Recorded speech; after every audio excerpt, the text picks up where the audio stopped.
Starting है। तो हम लोगों ने एल्केन्स पे एक डिस्कशन पेंडिंग था। एक तो वो कंप्लीट करना है हम लोगों को, और एक पर्टिकुलरली एरोमेटिक कंपाउंड वाला पार्ट कंप्लीट करना है। तो मैं एल्केन्स पे स्टार्ट कर रहा हूँ। Topic name is periodical periodical substitution reactions. The heading name is periodical substitution reaction. Important discussion है। आई थिंक इसका भी क्वेश्चन नीट में आया था 2025, फिर इससे एक्सपेक्टेड है। A most important discussion that is termed as periodical substitution reactions। ठीक है, अब इसको स्टार्ट करने जा रहे हैं। टेंशन ऑफ एक हम इसको फिनिश कर देंगे, एक एरोमेटिक वाला सेक्शन, तो आपका हाइड्रोकार्बन एंड हो जाएगा आज। चलो पे टेंशन ऑफ। देखिए, आप सबने कभी एक फंडामेंटल सुना होगा, मैं सब ध्यान देना, मैं कन्विंस करता हूँ आपको। आपने कभी एल्केन्स के बारे में एक लाइन सुनी? Alkanes are termed as paraffins. सुना कभी आप? एल्केन्स को ना पैराफीन्स बोला जाता है। ये बड़ा फेमस स्टेटमेंट है। Alkanes are called as paraffins. तो क्वेश्चन है पैराफीन्स का मतलब क्या है, देखो इसको समझते हैं। पैराफीन्स का दो वर्ड्स के मिलने से बना, पैरम और एफीन्स का मतलब होता है एफिनिटी। और पैरम शो करता है लीस्ट। अब देखो मीनिंग समझना। पैराफीन से मेरे को ये इंडिकेशन होता है कि इनकी ना ओरो के लिए क्या होती है, लीस्ट एफिनिटी। ओरो के लिए क्या होती है, लीस्ट एफिनिटी। लीस्ट एफिनिटी का मतलब होता है ये किसी से बॉन्डिंग नहीं करना चाहते हैं, ये किसी से रिएक्शन नहीं करना चाहते। देखो दोनों वर्ड को समझो। लीस्ट का मतलब जानते हैं आप, कम से कम हो गया। और affinity you know very well, attraction, bonding. इसका मतलब ये और उससे बॉन्डिंग नहीं करना चाहते। क्लियर? ये किसी से बॉन्डिंग नहीं करना चाहते।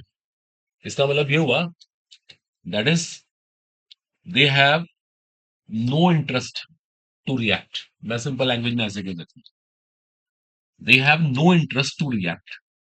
इनका रिएक्शन करने में कोई इंटरेस्ट ही नहीं। Is it clear to you? जैसे कभी आपने सुना है केमिस्ट्री में, सबको पता है कि इनको इनर्ट गैसेस बोलते हैं। क्यों कहते हैं इनर्ट गैसेस? क्योंकि किसी से रिएक्शन नहीं करती है। ऐसी एक तरह से केमिस्ट्री के इनर्ट कंपाउंड्स है। ये ऑर्गेनिक केमिस्ट्री के इनर्ट कंपाउंड्स बोले जाते हैं। ये किसी से रिएक्शन नहीं करना चाहते। देखो अब रिएक्शन क्यों नहीं करना चाहते, इसको समझते हैं। देखो सब जरा ध्यान देना। वो भी कंपाउंड केमिस्ट्री में कब रिएक्ट करता है? देखो उसके बहुत सारे पॉसिबल रीजंस होते हैं। या तो उसके पास क्या होना चाहिए, एक्टिव हाइड्रोजन। या फिर उसके पास क्या होना चाहिए, कोई लोन पेयर। या फिर कंपाउंड के पास क्या होना चाहिए, अनसेचुरेशन। हम्म या फिर कंपाउंड के पास क्या होना चाहिए, लाइक कोई leaving group, good living group. कोई रीजन तो होना चाहिए रिएक्शन करने का। देखो ये सारे फैक्टर इनके अंदर एब्सेंट है। एल्केन्स के अंदर ये सारे फैक्टर एब्सेंट है। आप किसी भी एल्केन को स्टडी कर लो, कोई भी एल्केन, हर एल्केन के अंदर ये प्रॉब्लम है। किसी एल्केन के पास कोई एक्टिव एच नहीं है, किसी भी एल्केन के पास कोई लोन पेयर नहीं है, किसी एल्केन के पास कोई अनसेचुरेशन नहीं है, किसी एल्केन के पास कोई गुड लिविंग ग्रुप नहीं है। तो ये रिएक्ट क्यों करे? ये वो कंपाउंड है जो किसी से रिएक्शन नहीं करना चाहते। आप समझ रहे हो? इसलिए केमिस्ट्री ने क्या बोलती है, पैराफीन्स।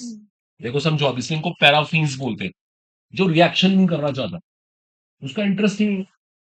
जैसे सपोज टू बी एक स्टूडेंट है क्लास में, ऐसे एज्यूम कर लेते हैं, एक बच्चा है, उसका ना किसी चीज में इंटरेस्ट ही नहीं। ना उसको फिजिक्स अच्छी लगती, ना उसे केमिस्ट्री में कोई इंटरेस्ट है, बायो के अंदर उसे कुछ समझ नहीं आता। ठीक है ना, कई लोग बिल्कुल ये, देखो किसी और फील्ड का पर्सन, उसका कोई इंटरेस्ट नहीं।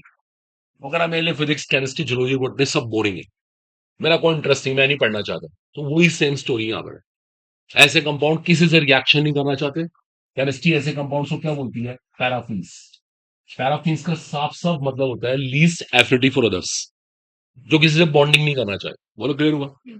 अभी एक बात और समझना, अभी एक बात और समझना। मेरे पास कोई एल्कीन है, सपोज मीथेन ही है। अब मुझे एक बात और सोच के बताओ, अपने फंडामेंटल से बताओ, एल्कीन पे अटैक करने इलेक्ट्रोफाइल आएगा, न्यूक्लियोफाइल आएगा? ऐसी बताओ सोच के। इनफैक्ट कोई भी नहीं आएगा। इलेक्ट्रोफाइल इसलिए नहीं आएगा क्योंकि एल्केन न्यूक्लियोफाइल नहीं है, और न्यूक्लियोफाइल इसलिए नहीं आएगा बिकॉज एल्केन इलेक्ट्रोफाइल नहीं है। तो पता फिर एल्केन पे अटैक करने कौन आएगा? सिर्फ अटैक करने कौन आएगा, फ्री रेडिकल, जिसको हिंदी में कहता है मुक्त मूलक। ये ना बहुत रिएक्टिव होता है, यही रिएक्शन कर सकते हैं। अभी चलते हैं इस डिस्कशन को लेके। अब जरा पहले ये जो बातें नोट करी, नोट कर दो एज यू लाइक। अरे हमारा एम है हाइड्रोकार्बन्स को बिल्कुल एंड कर दे।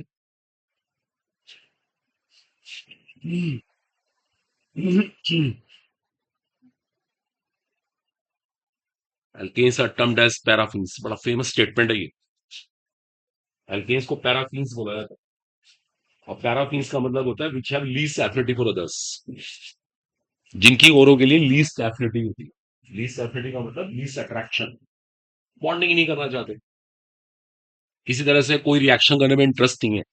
The reason is straight, absence of active hydrogen, absence of lone pair, absence of unsaturation, absence of any good living group, etcetera etcetera.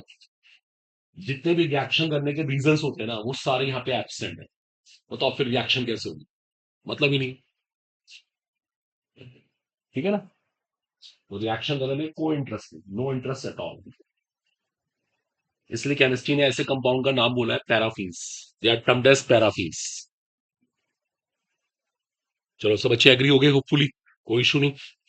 देखो अब हमारे सामने क्वेश्चन है फिर एल्केन्स कैसे रिएक्ट करें। जब कोई रिएक्शन नहीं करना चाहता ना, तो उसको फिर फोर्सिबली हम फोर्स से रिएक्शन कराएंगे। देखो मैं करके दिखाऊंगा अभी। चलो उसको ड्रॉप कर दें। देखो अब ऐसा में टेंशन नहीं करना, देखो रिएक्शन फिर कैसे होती है। देखो हम क्या करते हैं, सपोज करो हम इससे क्लोरीन के साथ रिएक्ट कर रहा है, अभी लिखो मत बिल्कुल। देखो अब इसका रिएक्शन करने में इंटरेस्ट तो है नहीं, हम जानबूझ के ना यहाँ पे यूवी लाइट ले लेते हैं। That's interesting. देखो यूवी को लेना पड़ रहा है, अल्ट्रावॉयलेट लाइट। जो अल्ट्रावॉयलेट लाइट होती है ना, बहुत ज्यादा एनर्जेटिक होती है। If you know, such light is very very energetic. इसके अंदर बहुत पावर होती है, बहुत ताकत होती है अल्ट्रावॉयलेट लाइट के अंदर। तब जाके यहां से हाइड्रोजन हटने शुरू होता है। अभी कराएंगे इसका पूरा मैकेनिज्म आपको, कैसे कैसे रिएक्शन होती है। देखो अब हाइड्रोजन का डिस्प्लेसमेंट स्टार्ट हो जाता है, अब हाइड्रोजन का डिस्प्लेसमेंट स्टार्ट हो। और एक इंटरेस्टिंग बात और भी होती है, चेन रिएक्शन होती है। अगर हमने इसे कंट्रोल नहीं किया ना, देखो एक हाइड्रोजन, दूसरा हाइड्रोजन, तीसरा, चौथा, देखो सब हटके चले जाएंगे। देखो ये चेन रिएक्शन, बोलो मत, ये चेन रिएक्शन होती है, इट्स इंटरेस्टिंग। अब इन सब बातों पे ना डिस्कस करेंगे। ये अल्ट्रावोलेट लाइट का रोल क्या है, इसका इसका रोल हमें समझना पड़ेगा। चेन रिएक्शन कैसे है, ये सारे एस्पेक्ट स्टडी करेंगे। बोलो आ रहा है कुछ समझ। देखो आपको वैसे मैं शॉर्ट में कह दूं, अल्ट्रावोलेट लाइट बहुत ज्यादा ना एनर्जेटिक होती है, बहुत ताकतवर। देखो चलो आपको इसका थोड़ा प्रोसेस भी क्लियर करते हैं, कैसे रिएक्शन क्लियर है। देखो अल्ट्रावोलेट लाइट हम क्यों लेके आए। अल्ट्रावोलेट लाइट क्या करती है, पहले हम क्लोरीन के कांटेक्ट में ना अल्ट्रावोलेट लाइट लेके आते हैं। आपको पता है लाइट लाने का मतलब है फोटोन्स। देखो इससे कांटेक्ट में हम फोटोन्स ले आए। अब फोटोन्स के पास बहुत एनर्जी होती है। जब इस मॉलिक्यूल को एनर्जी मिलेगी ना, इस मॉलिक्यूल को एनर्जी मिलती रही मिलती रही मिलती रही मिलती रही, एक मोमेंट पे क्या हुआ, ये बॉन्ड टूट जाएगा। देखो दोनों अपने अपने इलेक्ट्रॉन वापस ले लेंगे, दोनों ने अपने अपने इलेक्ट्रॉन वापस ले लिए। इसको केमिस्ट्री में कहते हैं होमोलिटिक फिजन, समांगी विखंडन। ये होमोलिटिक फिजन हो रहा है, दोनों एक जैसे बनते जा रहे हैं, बन गए। देखो फिर रेडिकल्स बन गए। रेडिकल्स बहुत ताकतवर होते हैं। अब ये रिएक्शन करेंगे। एक इंटरेस्टिंग बात और है, this reaction is termed as, इस स्टेप को पता क्या बोलते हैं, इनिशिएशन। इस स्टेप का नाम होता है इनिशिएशन, इसको इनिशिएशन कहते हैं, इसको हिंदी में कहते हैं शुरुआत। देखो रिएक्शन की शुरुआत हो गई। इनिशिएशन को पता कैसे पहचानते हैं, मोलिक्यूल इनटू रेडिकल। जब एक अणु से मुक्त मूलक बने, उसको बोलते हैं इनिशिएशन। ये इनिशिएशन हो गया। ओके, अब क्या होता है, अब ये रेडिकल्स बहुत ताकतवर है। देखो जैसे इसका ऑक्टेट खराब है, आप ध्यान से देखो, ये मिथेन पे अटैक कर देगा। और पता है इसके पास बहुत ताकत है ना, चाहे वो रिएक्शन करने में इंटरेस्ट भी ना ले रहा हो, ये मिथेन में से क्या करेगा, एक हाइड्रोजन को स्नैच कर देगा, खींच लेगा। देखो देखो ये नेचर का रूल है। जब कोई रिएक्शन करने में इंटरेस्ट नहीं ले रहा तो फिर तो फोर्स लगानी पड़ती है। देखो एक कैच को निकाल दिया। इस स्टेप को बोलते हैं प्रोपागेशन। हम इसको प्रोपागेशन कहते हैं। प्रोपागेशन का हिंदी मीनिंग होता है फैलना। प्रोपागेशन को पहचानते कैसे, रेडिकल इंटू रेडिकल, मुक्त मूलक से मुक्त मूलक बनते हैं, इसको बोलते हैं प्रोपागेशन। अब ये रेडिकल बहुत ताकतवर है, ये क्या करेगा, जो क्लोरीन के अदर मोलिक्यूल बैठे हुए हैं, वहां से एक क्लोरीन को स्नैच कर लेगा। देखो इसने क्लोरीन को स्नैच कर लिया। एक क्लोरीन को खींच लिया, फिर क्लोरीन का रेडिकल बन गया, उसने फिर मिथेन में से एक H को स्नैच कर लिया।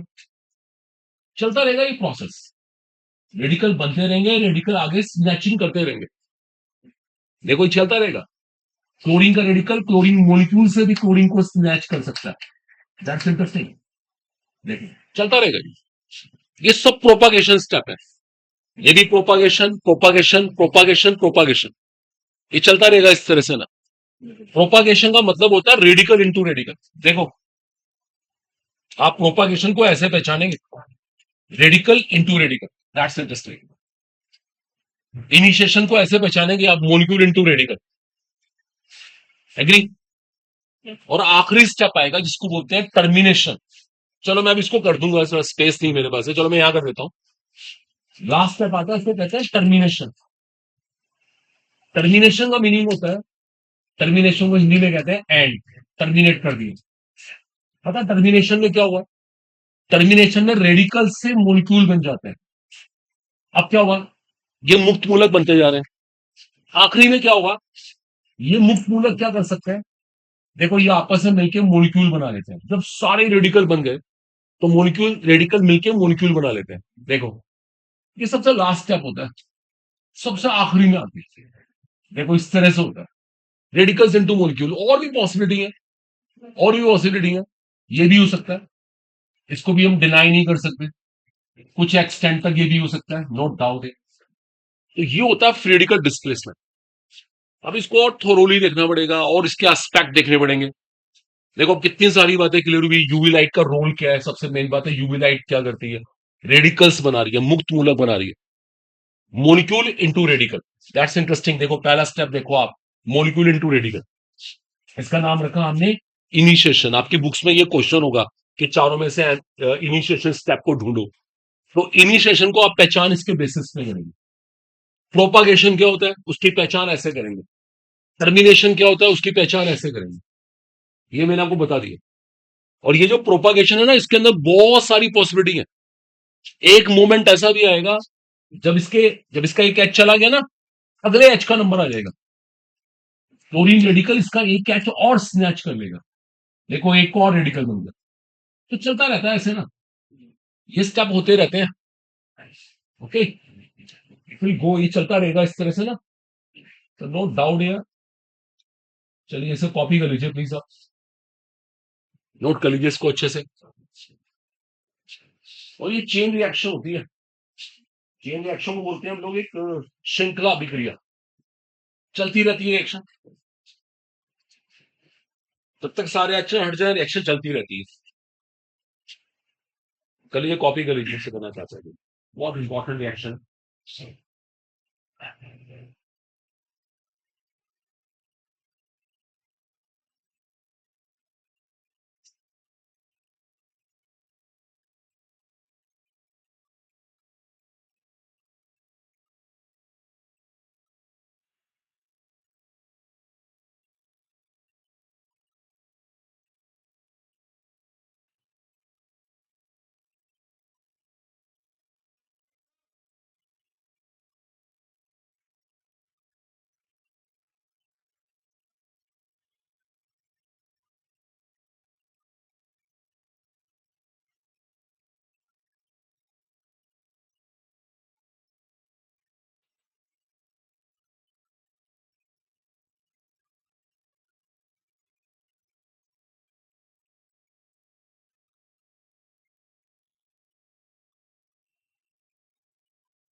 ओके, तो it is very very interesting.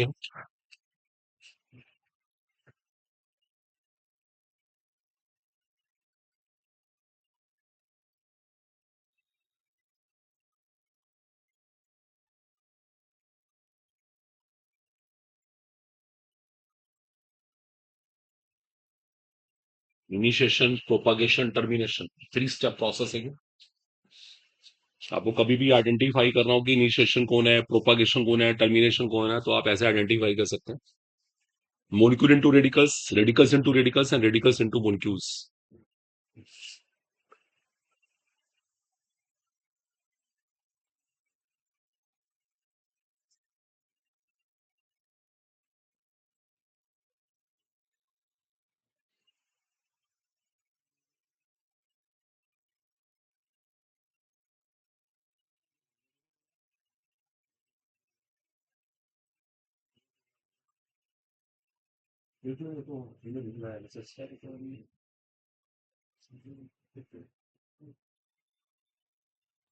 चलिए बच्चे, क्लियर हो गया? Hopefully agree. तो कैसे आइडेंटिफाई करते हैं, ये सब क्लैरिटी होनी चाहिए। इनिशिएशन कौन है, प्रोपागेशन कौन है, टर्मिनेशन कौन है, ये सब आपको आए। चलिए होपफुली क्लियर है यहाँ तक। देखो अब इसके बाद की थोड़ी केमिस्ट्री शुरू होती है। अब करूँ इसको? देखो अब इसके बाद भी बहुत सारी भी केमिस्ट्री है। चलो अभी सब देखो, अटेंशन पे करना। देखो देखो कुछ नए नए आपको फंडामेंटल शेयर करते हैं जो बहुत काम के हैं। अभी इस टॉपिक चल रहा है हमारा। देखो ऐसा सपोज टू बी, देखो लाइक मेरे को ना, देखो मैं क्वेश्चन भी स्टार्ट करूंगा और वहीं से हमारे कॉन्सेप्ट बन जाएंगे। देखो जैसे ये रिएक्शन अभी हमने स्टडी की और हमने कंक्लूड किया रिएक्शन चेन रिएक्शन है। इसके सारे हाइड्रोजन बारी बारी से हट सकते हैं। सपोज करो हमें सारे हाइड्रोजन नहीं हटाने, हम रिएक्शन को ना यहीं पे स्टॉप करना चाहते हैं। देखो सब ध्यान दें, बड़ा इंपॉर्टेंट पार्ट शुरू किया, रिएक्शन को यहीं पे स्टॉप करना है। हमें नहीं सारे हाइड्रोजन हटाने।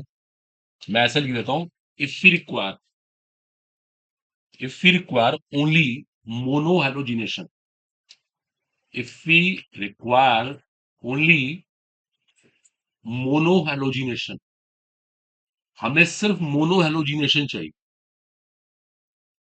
ये हमने कंडीशन इंपोज कर दी है कि हमें सिर्फ चाहिए मोनोहेलोजिनेशन, मतलब हमें सिर्फ एक हाइड्रोजन को हटाना। को मुझे आप इस बता सकता है क्या करना होगा? देखो मैं आपके सामने कुछ केसेस बनाता हूं, आप चॉइस करना। या तो हम मिथेन और क्लोरीन दोनों को ना इक्वल अमाउंट में ले लें, बराबर, जितनी मिथेन उतनी क्लोरीन। एक तरीका है कि हम क्लोरीन को एक्सेस में ले लें, एक तरीका है मिथेन को एक्सेस में ले लें, और एक लास्ट ऑप्शन बनता है, चलो नन ऑफ दीज भी कह सकते हैं। देखो ये ना एक क्वेश्चन भी है और बेसिकली फंडामेंटली बन जाएगा। अब देखो आप एक काम करो, अब आप चारों में से कोई चॉइस करो, क्या अच्छा रहेगा। हमें सिर्फ मोनो हेलोजिनेशन चाहिए। ये सुन लेना पहले एक मिनट दोबारा से।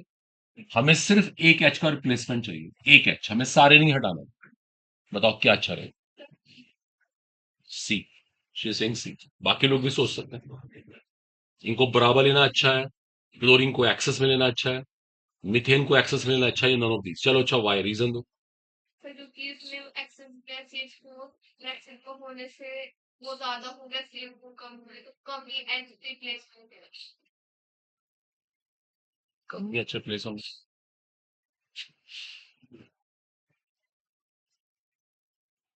चलो और बाकी किसी कुछ कहना,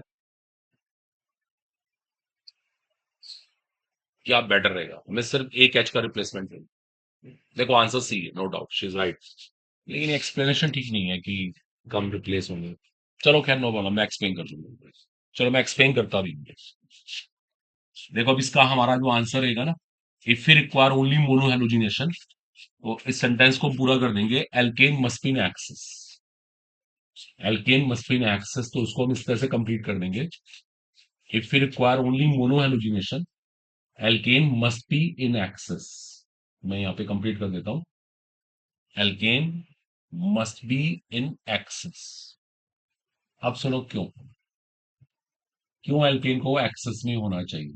चलो अभी सब ध्यान दे रहा है। देखो देखो ऐसा होता है, पहले यूवी लाइट ने क्लोरीन को तोड़ा, उसके रेडिकल्स बना दिए। Done? ये तो बड़ी कॉमन सी बात है। क्या नाम रखा हमने स्टेप का? इनिशिएशन। अब ये क्लोरीन के रेडिकल मिथेन पे अटैक करने गए और मिथेन से एक एच को स्नैच करने के लिए गए। इन्होंने कर भी लिया, फिर ये बन गया।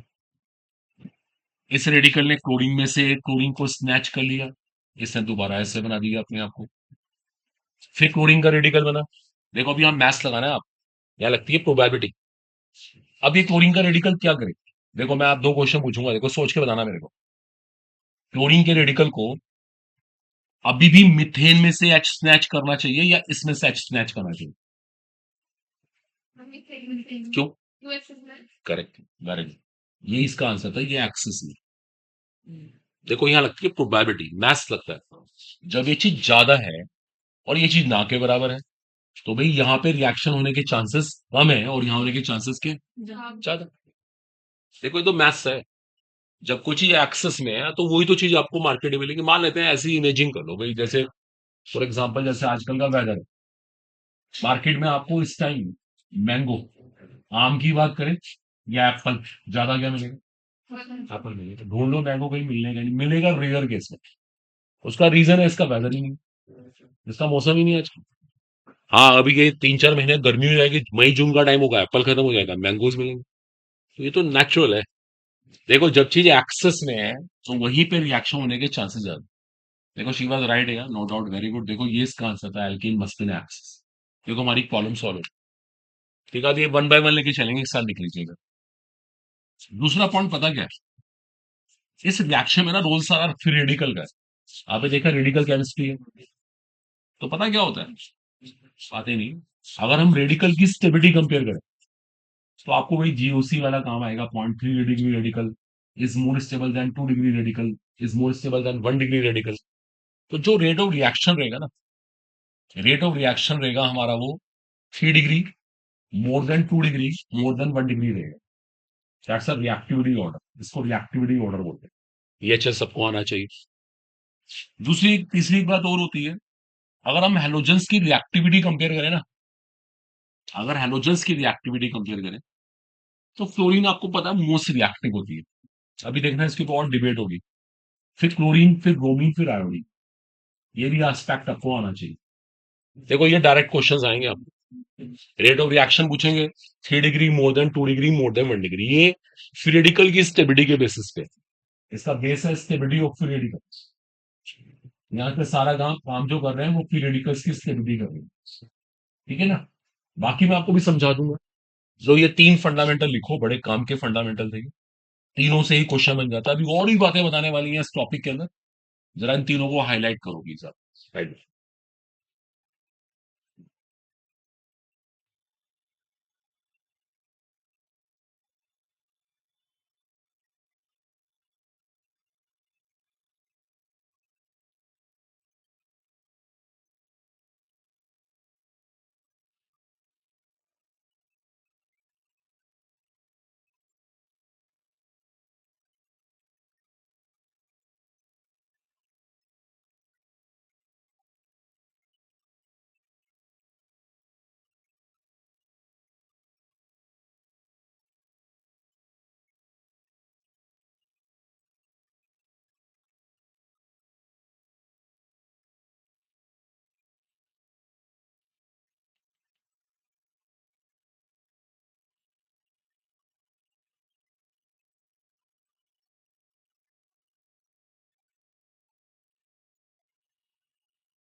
फिर रिक्वायर ओनली मोनोहेलोजिनेशन।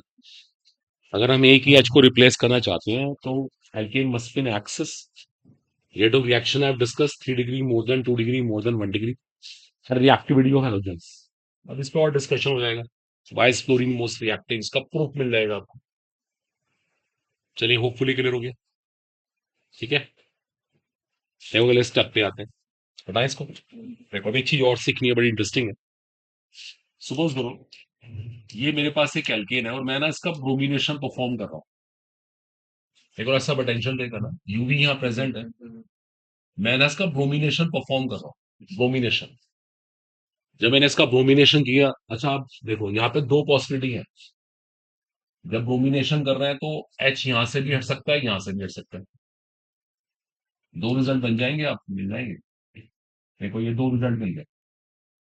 और अभी हमने ना मोनोब्रोमिनेशन की, ये मैं पहले से क्लियर कर दूं, हम यहाँ परफॉर्म कर रहे हैं monobromination. That is termed as monobromination. Mono का मतलब वन टाइम, हम एक ही एच को रिप्लेस कर रहे हैं सर। मोनोब्रोमिनेशन, दो कंपाउंड बन गया। आप प्रिडिक्शन करें इनमें से मेजर कौन है, माइनर कौन है? क्यों? टेबल ज्यादा है। वो देखते हैं। देखो बात सही है, नीचे वाला मेजर है। इसका रीजन पता क्या है? जो ये कंपाउंड बना है ये 2 डिग्री रेडिकल से बना है। और ये कैसे बना? 1 डिग्री से। 2 डिग्री क्या होता है? ज्यादा स्टेबल, नेचुरली उसमें बनने की प्रोबेबिलिटी ज्यादा है। इसे नीचे वाला कंपाउंड मेजर है, वेंडर। अभी भी इसको एक साथ कॉपी करेंगे। अब एक बात और सुनो, देखो अब एक फंडामेंटल और सीखना इसी टॉपिक का है।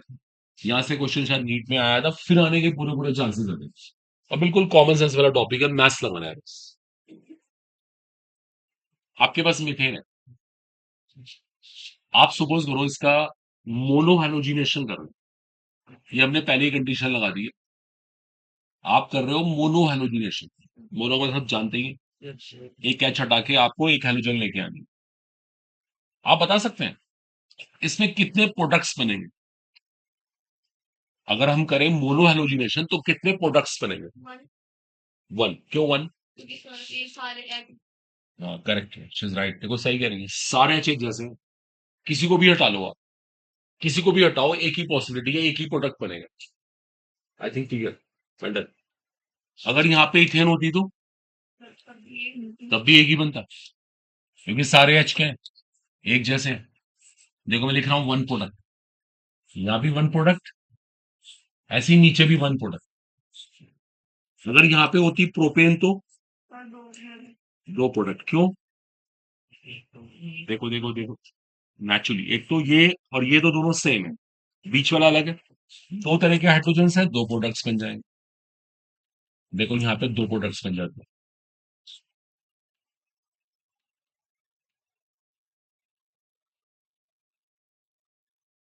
बोलो जब ठीक है, ठीक है, इट्स ओके। कॉपी नहीं करेगा, जरा ध्यान देना। देखो एक बड़ी इंटरेस्टिंग बात आ रही है। सपोज करो ये अल्केन ऐसे होती, आप लोग ये बाकी लोग भी पार्टिसिपेट करो ना। आप बोलो आ रहा है समझ, क्या चल रहा है, पार्टिसिपेट करिए, फिर बोलिए आप लोग भी। ये नहीं एक बच्चा बता रहा है बाकी लोग ही बोले। अब ये रिएक्शन मैं इसी के ऊपर कर रहा था। बताओ कितने प्रोडक्ट्स बनेंगे? आप मत बोलना, बाकी लोग। क्यों तीन? बताओ, सही कह रहे हो तीन, वाई? अब रीजन दो। तीन कौन कह रहा है, रीजन दे। साइड साइड वाले सेम है, वेरी गुड। और सेकंड वाले भी सेम है, और ये बिल्कुल अलग है। वेल डन, देखो करेक्ट, तीन रिजल्ट्स बनते हैं। आ रहा है सबको समझ? देखो सही बात है, ठीक है। अभी रुक जाना, अभी नोट मत करना। अच्छा अगर ये वाला कंपाउंड होता, सपोज करो यहाँ पे ये रिएक्टेंट होता। अब देखो आप दोनों मत बोलना, बाकी को चांस मिले।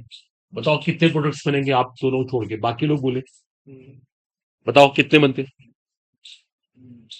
आप दोनों मत बोलो, बाकी लोगों से कह रहा हूँ। तीन बनेंगे, चलो कोई बात नहीं। और बाकी लोग बॉयज में से किसी को भी रिप्लाई, आप लोग भी कह सकते हैं। कितने बनेंगे? तीन बनेंगे। अब देख लो भाई, एक बच्चे ने चार बोला, एक बच्चा तीन बोल रहा है। चार वाले भी कंसिडर करो, तीन वाला भी कंसिडर करो। रिकंसिडरेशन, कुछ गड़बड़ तो नहीं हो रही? कहीं हम फालतू तो नहीं बता रहे, या हम कम तो नहीं बता रहे? बताओ बताओ जल्दी से। अच्छा चार क्यों बनेंगे? कैसे बताओ, थोड़ा एक्सप्लेन करो। ये तो सेम है, और और करेक्ट। आप लोग आ रहा है सबको समझ? चार रिजल्ट्स बनेंगे, वेल डन। वेल डन, सही बात है, क्योंकि चार, क्योंकि चार तरह के हाइड्रोजन्स हो गए यहाँ। ये दोनों एक कैटेगरी में, ये अलग कैटेगरी है, ये अलग कैटेगरी अलग है। यही नीट में आया था क्वेश्चन 2025 में, एनसीईआरटी की डायरेक्ट प्रॉब्लम। अब देखो मैंने एक बात आपको अभी और शेयर करूँ। देखो अब, देखो अभी नोट नहीं करना, अभी एक बात और बतानी है। अब आपको एक चीज और सिखानी है। यहाँ पे एक थोड़ी सी गलती हमारे से भी और हो रही है, इसको भी सीखना है। जैसे आप ना इसको कंसिडर कर लिया, इसे कर लिया, अब जरा यहाँ आइए, इसको भी छोड़ दीजिए, यहाँ आइए। जैसे भी क्वेश्चन मैंने पूछा था, एक बच्चे ने कहा था तीन रिजल्ट में, मना नहीं कर रहे, तीन बनेंगे। वो तीन थे स्ट्रक्चरल आइसोमर्स। जब इस जगह हेलोजन आती है ना, तो यहाँ पे स्टीरियो सेंटर रहता है, जैसे कारल सेंटर कहता है, एक फॉर्म एक्स्ट्रा हो जाती है। तो वहां पे चार रिजल्ट देने पड़ते हैं अगर हमारे से कोई आइसोमर पूछे तो जो आप तीन कह रहे हैं वो स्ट्रक्चर आइसोमर है। अब हम सारे आइसोमर की बात कर रहे हैं, स्ट्रक्चर भी स्टीरियो भी। यहाँ आती है ऑप्टिकल आइसोमर, प्रकाशीय समावेश। अब जैसे भी आपने इसका चार रिजल्ट बोला, तो ये चार स्ट्रक्चरल है। जब यहाँ हाइड्रोजन आएगी तो ये कारल सेंटर बन जाएगा, और जब यहाँ आएगी तो ये भी कारल सेंटर, एक एक फॉर्म एक्स्ट्रा हो जाएगी। ये जो फोर लिखा है ना, इसका आंसर सिक्स बन जाएगा। एक एक फॉर्म एक्स्ट्रा, बिकॉज कारल सेंटर से कंपाउंड एक्स्ट्रा गिनना पड़ेगा। बोलो आ रहा है क्वेश्चन, नोट कर लो इसको।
ठीक है, हो गया। देखो इसका ना एक रिवर्स क्वेश्चन ही बनता है। देखो अब यहीं से एक रिवर्स प्रॉब्लम बनती है ना, उसको भी समझ लीजिए। एक पॉसिबिलिटी और होती है। अब ऐसे सपोज करो आपको ना किसी ने एक कंपाउंड दिया और उसका फॉर्मूला ये, देखो ध्यान देना, एज्यूम कर लेते हैं उसका फॉर्मूला ये है। और हमने ये बोला, देखो ध्यान देना, हम ना इसका मोनोक्लोरीनेशन कर रहे हैं, मोनोक्लोरीनेशन। और वो क्या कर रहे हैं, एक इंफॉर्मेशन आपको प्रोवाइड कर रहे हैं, on monochlorination always one product forms. देखो, ऑलवेज वन प्रोडक्ट फॉर्म। देखो, always one product forms. What is the structure of hydrocarbon? आपको इसका स्ट्रक्चर पता लगा।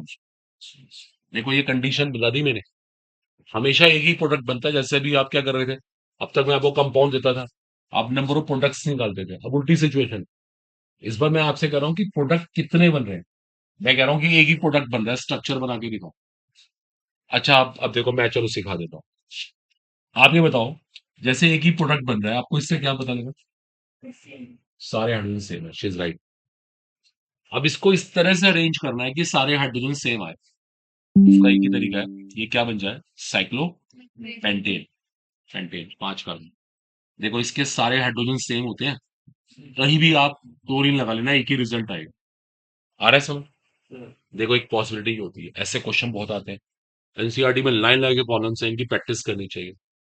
इस बार इसका रिवर्स फंडामेंटल आया था, क्या पता ये इस बार आ जाए। वो प्रतीक, एक इन चीज को स्ट्रॉन्ग करना है। एक थ्योरी आपको और बतानी है, एक साथ कॉपी कर लेंगे। ये रिगार्डिंग है फ्लोरिनेशन। जब फ्लोरिनेशन करते हैं ना, ये डार्क में कराया जाता है। देखो ये बड़ा इंपॉर्टेंट फंडामेंटल है। Fluorination is carried out in dark. देखो ये बड़ा इंपॉर्टेंट एस्पेक्ट है। इसको हमेशा डार्क में करवाते हैं। जब भी फ्लोरिनेशन करेंगे डार्क में करेंगे। It is carried out in dark. देखो इसका मीनिंग समझना। आपके पास मीथेन है, आप इसका फ्लोरिनेशन करना चाहते हो, आप चाहते हो यहाँ पे एक एच हट के फ्लोरीन आ जाए, तो आप लाइट नहीं लेंगे, इसका डार्क लेंगे। मतलब हम रूम टेम्परेचर पे ही काम कर रहे हैं, कोई यूवी लाइट की नीड नहीं। सवाल है क्यों? देखो मेरा ध्यान देना। क्या होता है, ये जो फ्लोरीन होती है ना, इसके अंदर पहले से ना इंटर इलेक्ट्रॉनिक रिपल्शन चल रहा होता है। ये हमने सीखा होता जब हमने पी ब्लॉक पढ़ा था। देखो ये पेड़ आपस में रिपेल कर रहे हैं। अच्छा, इस रिपल्शन से बॉन्ड तोड़ना क्या होता है? आसान। ये बॉन्ड टूट जाता है बड़े आराम से। मतलब बॉन्ड तोड़ना इसमें मुश्किल काम नहीं है। हमें लाइट की सिस्टम नीड इसलिए नहीं है, देखो बता रहा हूँ, बॉन्ड तोड़ना टूट जाएगा इजिली। इसके बाद क्या होता है, थोड़ी बहुत एनर्जी लग रही है, वो डोंट वरी, वो मॉलिक्यूल्स आपस में कोलिजन से क्रिएट कर लेंगे। पता है अगले स्टेप में क्या होता है? जब देखो अब सुनना, बड़ी इंपॉर्टेंट बात, जब ये फ्लोरीन मीथेन पे अटैक करके वहां से एक कैच को स्नैच करेगी ना, तो इस रिएक्शन के अंदर बहुत सारी एनर्जी इवॉल्व होगी। देखो ये स्टेप ना हाईली एक्सोथर्मिक है। देखो स्टूडेंट्स, ये स्टेप ना हाईली एक्सोथर्मिक है। जैसे ही फ्लोरीन ने वहां से कैच को स्नैच किया, यहाँ पे बहुत सारी एनर्जी निकलेगी। क्या होगा, वो सारी एनर्जी हमारी पहले स्टेप में यूज हो जाएगी। वो सारी एनर्जी पहले स्टेप में यूज हो जाएगी। अब एक मिनट सुनो, देखो अभी अभी बात कैच नहीं हो रही है। इमेजिंग करो, हमने यहाँ पे लाइट ले ली होती, हमने इस जगह लाइट ले ली, क्या प्रॉब्लम आएगी? ये एनर्जी, इस एनर्जी का क्या होगा? ये यूज ही नहीं हो पाएगी। ये एनर्जी कहीं यूज नहीं होगी ना, तो हमारी रिएक्शन है एक्सक्लूसिव बन जाएगी। देखो इसको ना अभी समझाते हैं। जैसे फॉर एग्जाम्पल, जैसे मान लो एक पर्सन, आप में से कोई बच्चा है, ऐसी इमेजिंग कर लो, उसने ना फास्ट फूड खा लिया। डजंट मैटर, चलो कभी कभी पार्टी वार्टी में गए, उसने फास्ट फूड ले लिया। आपको पता है फास्ट फूड तो खा लिया, ठीक है, फास्ट फूड सबको पता है हेल्थ के लिए अच्छा नहीं होता, डाइजेस्ट करना बड़ा मुश्किल होता है। लेकिन वो ना डेली रनिंग करता है, सुबह उठ के वो रनिंग भी करता है, भागता है डेली 5-10 किलोमीटर। अब बताओ, अगर उसने फास्ट फूड खा लिया तो उसको लॉस हो रहा है या नहीं होगा? कोई नहीं। वो रनिंग करके उसको डाइजेस्ट कर देगा ना। उसके डेली की हैबिट है, डेली उसको प्रैक्टिस करनी है वटेवर। तो अगर वो इस तरह की चीज, मान लो उसने बहुत सारा फैट खा लिया, अब दुनिया भर का बॉडी में फैट चला गया, तो भाई वो भी नुकसान करता है। अब वो डेली एक्सरसाइज कर रहा है, तो वो फैट भी कंज्यूम कर लेगा। बोलो होता नहीं होता? कहते नहीं, अगर फिजिकल वर्क करो और कुछ भी करो खा लो, तो वो सब डाइजेस्ट हो जाता है। बस फिजिकल वर्क करना जरूरी है। बोलो है ना?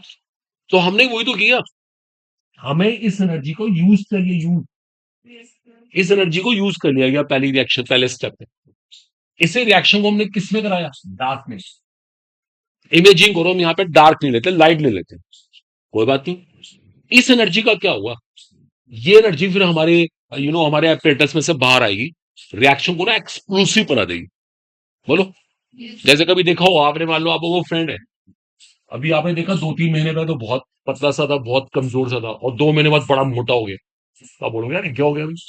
वो क्या हुआ, उसने इस तरह का खाना वाना खाया, फिजिकल वर्क नहीं कर रहा वो, तो उसकी बॉडी में फैट इकट्ठा होता रहा, वो नेचुरली हेल्दी हो गया, बहुत कह सकते हैं फैटी हो गया।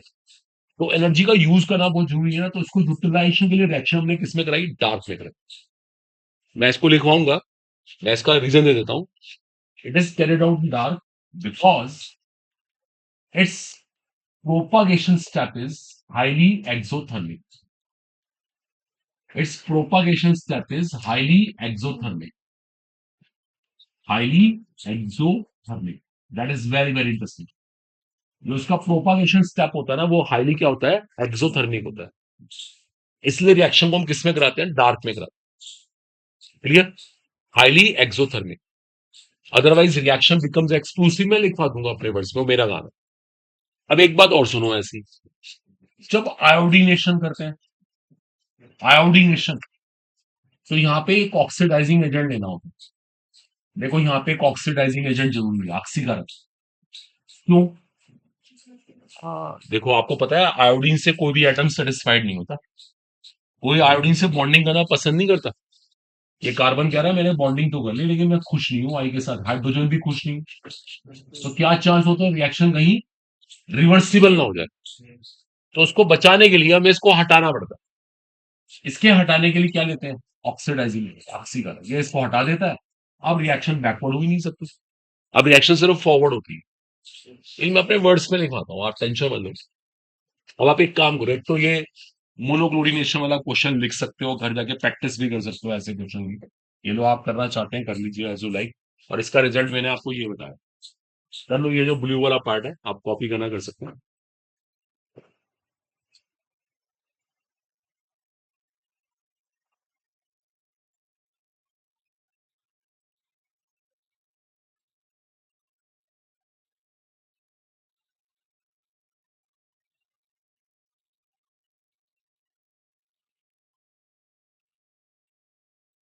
एक तो ये क्वेश्चन नोट करो, ऐसे क्वेश्चन की प्रैक्टिस करो आप। ये घर जाके प्रॉब्लम ढूंढो, बुक में ऐसे बहुत सारे क्वेश्चन है स्ट्रक्चर बनाने वाले। इसे करने के बाद आप फ्लोरीनेशन वाले हेडिंग पे आना, मैं लिखवाऊंगा अपने वर्ड्स में फिर। आप पहले क्वेश्चन लिख लो, फ्लोरीनेशन वाला हेडिंग में लिखा देता हूँ, फिर ध्यान से।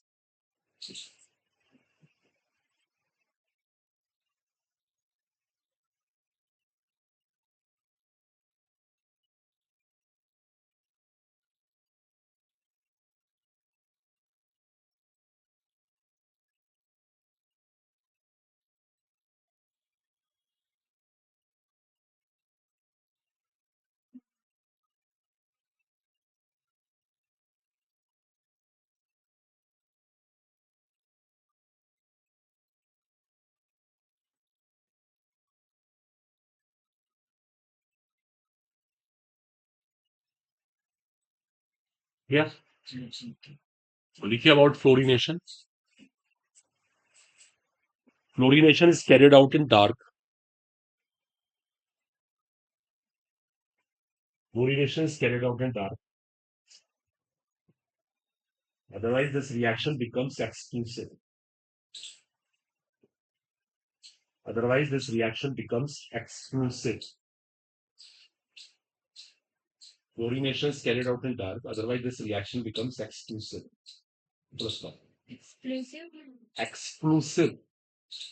ये लिखा हुआ है EXPLOSIV, एक्सक्लूसिव, स्फोटक कहते हैं ना हिंदी में।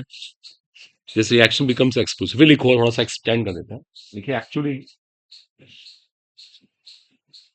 Propagation step of fluorination, actually propagation step of fluorination is highly exothermic. Actually propagation step of fluorination is highly exothermic. Comma लगा लेना। to consume this energy to consume this energy, this reaction is carried out in dark. To consume this energy, this reaction is carried out in dark. बोले agree होगे सब लोग, मैं क्या कहना चाहता हूँ? इस एनर्जी को खर्च करने के लिए रिएक्शन को मैं डार्क में करवाया। आई बात सबको समझ? डार्क रूम टेम्परेचर पे कर दो, कोई टेंशन नहीं।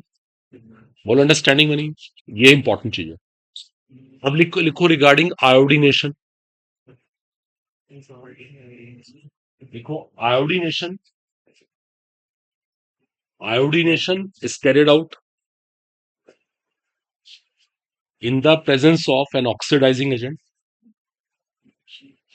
Iodination is carried out in the presence of an oxidizing agent to avoid reversibility. Iodination is carried out in the presence of oxidizing agent to avoid reversibility. Reversibility को avoid करने के लिए फिर आप मेंशन कर सकते हो। देखो oxidising agent removes HI। Oxidising agent removes HI, removes mean हटाना, removes HI, which is a reducing agent. Oxidizing agent removes HI, which is a reducing agent. Oxidizing agent removes में हटाना HI, which is a reducing agent. आई बात समझ? अभी तो हमारा ये discussion complete हो गया, बट वही है, देखो आप प्रैक्टिस आप करनी है, आप क्वेश्चन लाओ, यहाँ से प्रॉब्लम मिलती है, एक से बुक से बहुत सारे क्वेश्चन होते हैं। आप कहीं भी एल्केन की प्रॉब्लम करेंगे ना, लाइन लगा के प्रॉब्लम्स मिलेंगी आप। देखो चलो इस प्लेस पे एक छोटा क्वेश्चन करवाते हैं, लास्ट होगा, फिर हम लोग एरोमेटिक हाइड्रोकार्बन में एंटर कर रहे हैं। देखो ये क्लास 12th में एनसीईआरटी में क्वेश्चन है, मैटर ऑफ चांस मिल जाए। देखो सुन लेना, पहले क्वेश्चन ध्यान से करना होगा। ये मेरे पास एक कंपाउंड है, सबको पता है, इसे प्रोपेन कहते हैं। मैं इसका क्लोरीनेशन कर रहा हूं इन द प्रेजेंस ऑफ लाइट। अब सुनना पहले क्वेश्चन क्या है। आपको ये पता लगाना है कि यहाँ पे number of di halogenated products कितने बनेंगे। Number of di halogenated products कितने बनेंगे। देखो सुन लेना पहले ध्यान से मैं क्या कह रहा हूं। डाई हेलोजिनेटेड प्रोडक्ट्स, दो बार हेलोजिनेशन हो रहा है, ऐसे प्रोडक्ट्स कितने बनेंगे। चलो करो स्टार्ट अपने। तो सोच के करना आराम से। ऐसे आंसर हो, कोई 2 3 4 5 6 ऐसे कोई नंबर आएगा, बताओ आराम से सोचिए। Number of di halogenated products.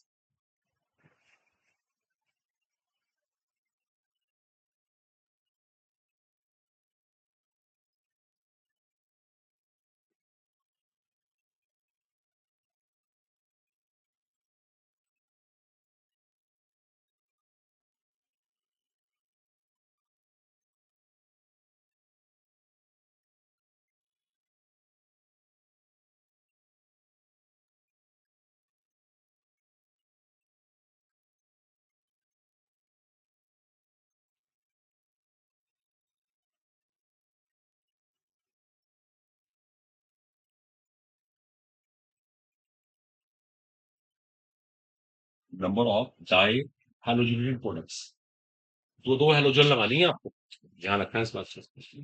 कितने प्रोडक्ट्स बनेंगे।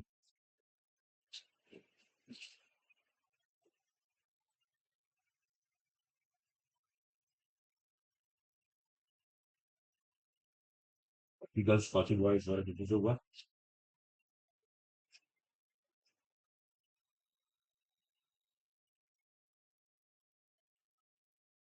चलो देखो पता लगा के देखो, आप जज करना कितने बन सकते हैं। देखो हो सकता है हमारे इस कंपाउंड में दोनों हेलोजन ना इस वाले कार्बन पे आ जाए। मैंने ऐसे दो वैलेंसी छोड़ दी बना के। हो सकता है एक इस कार्बन पे आए, एक इस कार्बन पे आए। हो सकता है दोनों बीच में आ जाए। हो सकता है एक फर्स्ट पे आए, एक थर्ड पे आए। ठीक है, आ रहा है सबको समझ। ठीक है, देखो इनका आंसर 4 आ रहा है। आपको किसी कुछ कहना है, आपका व्यू क्या है बताओ।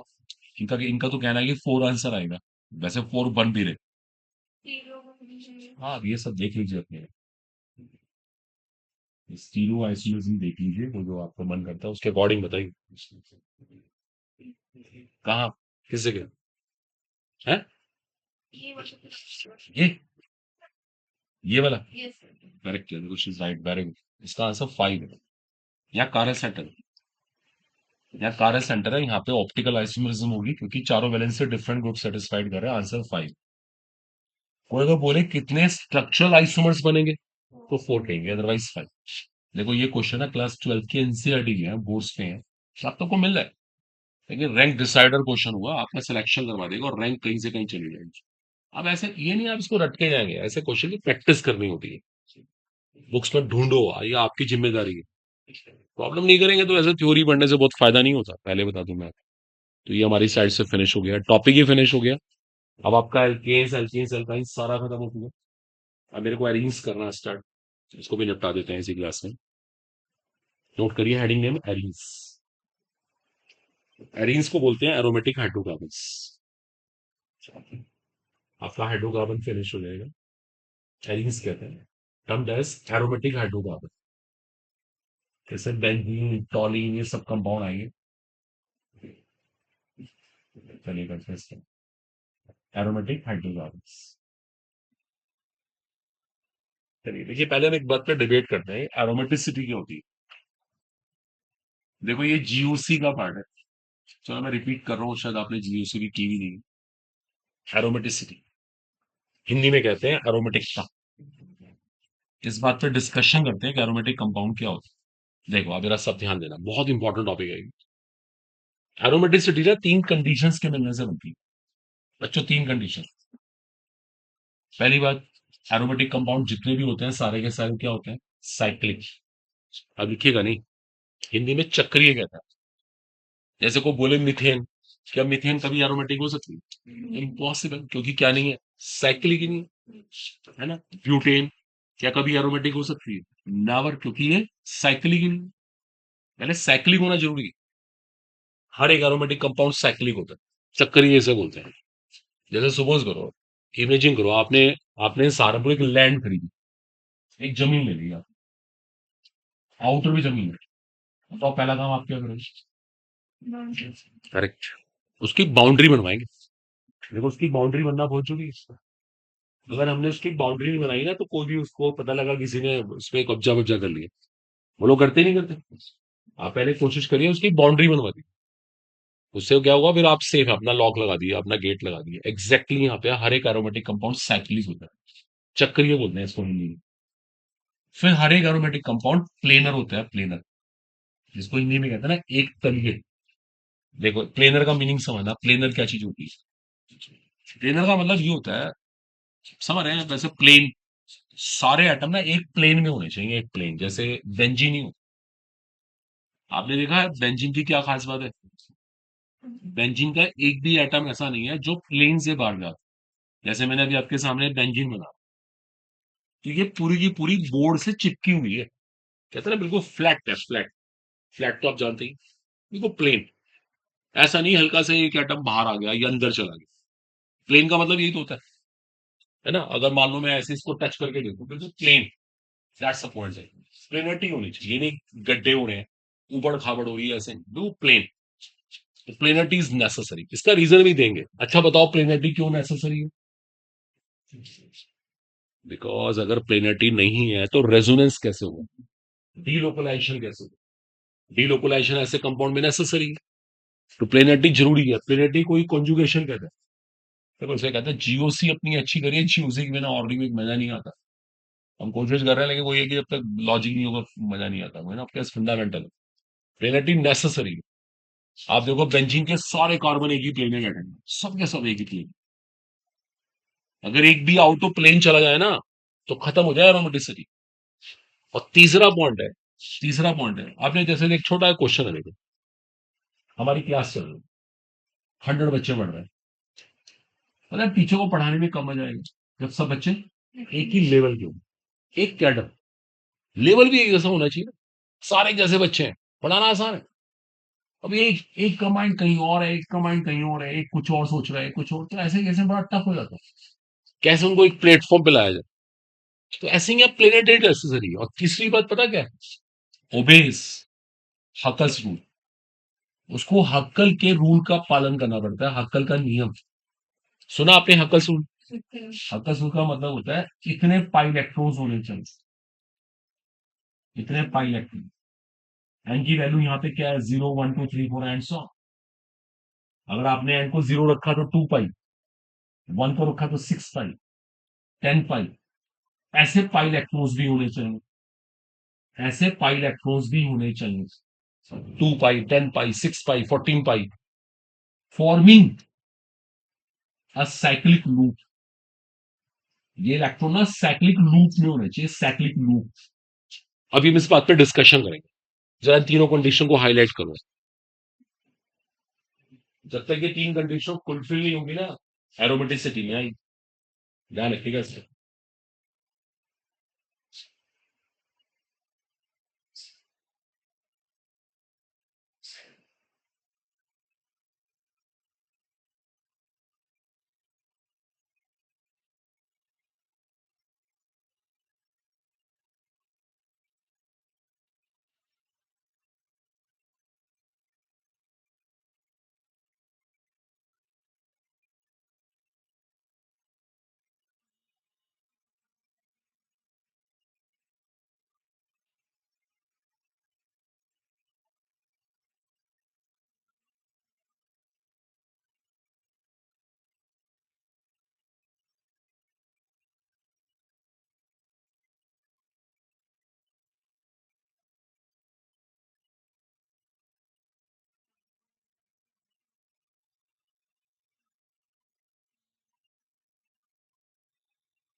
ये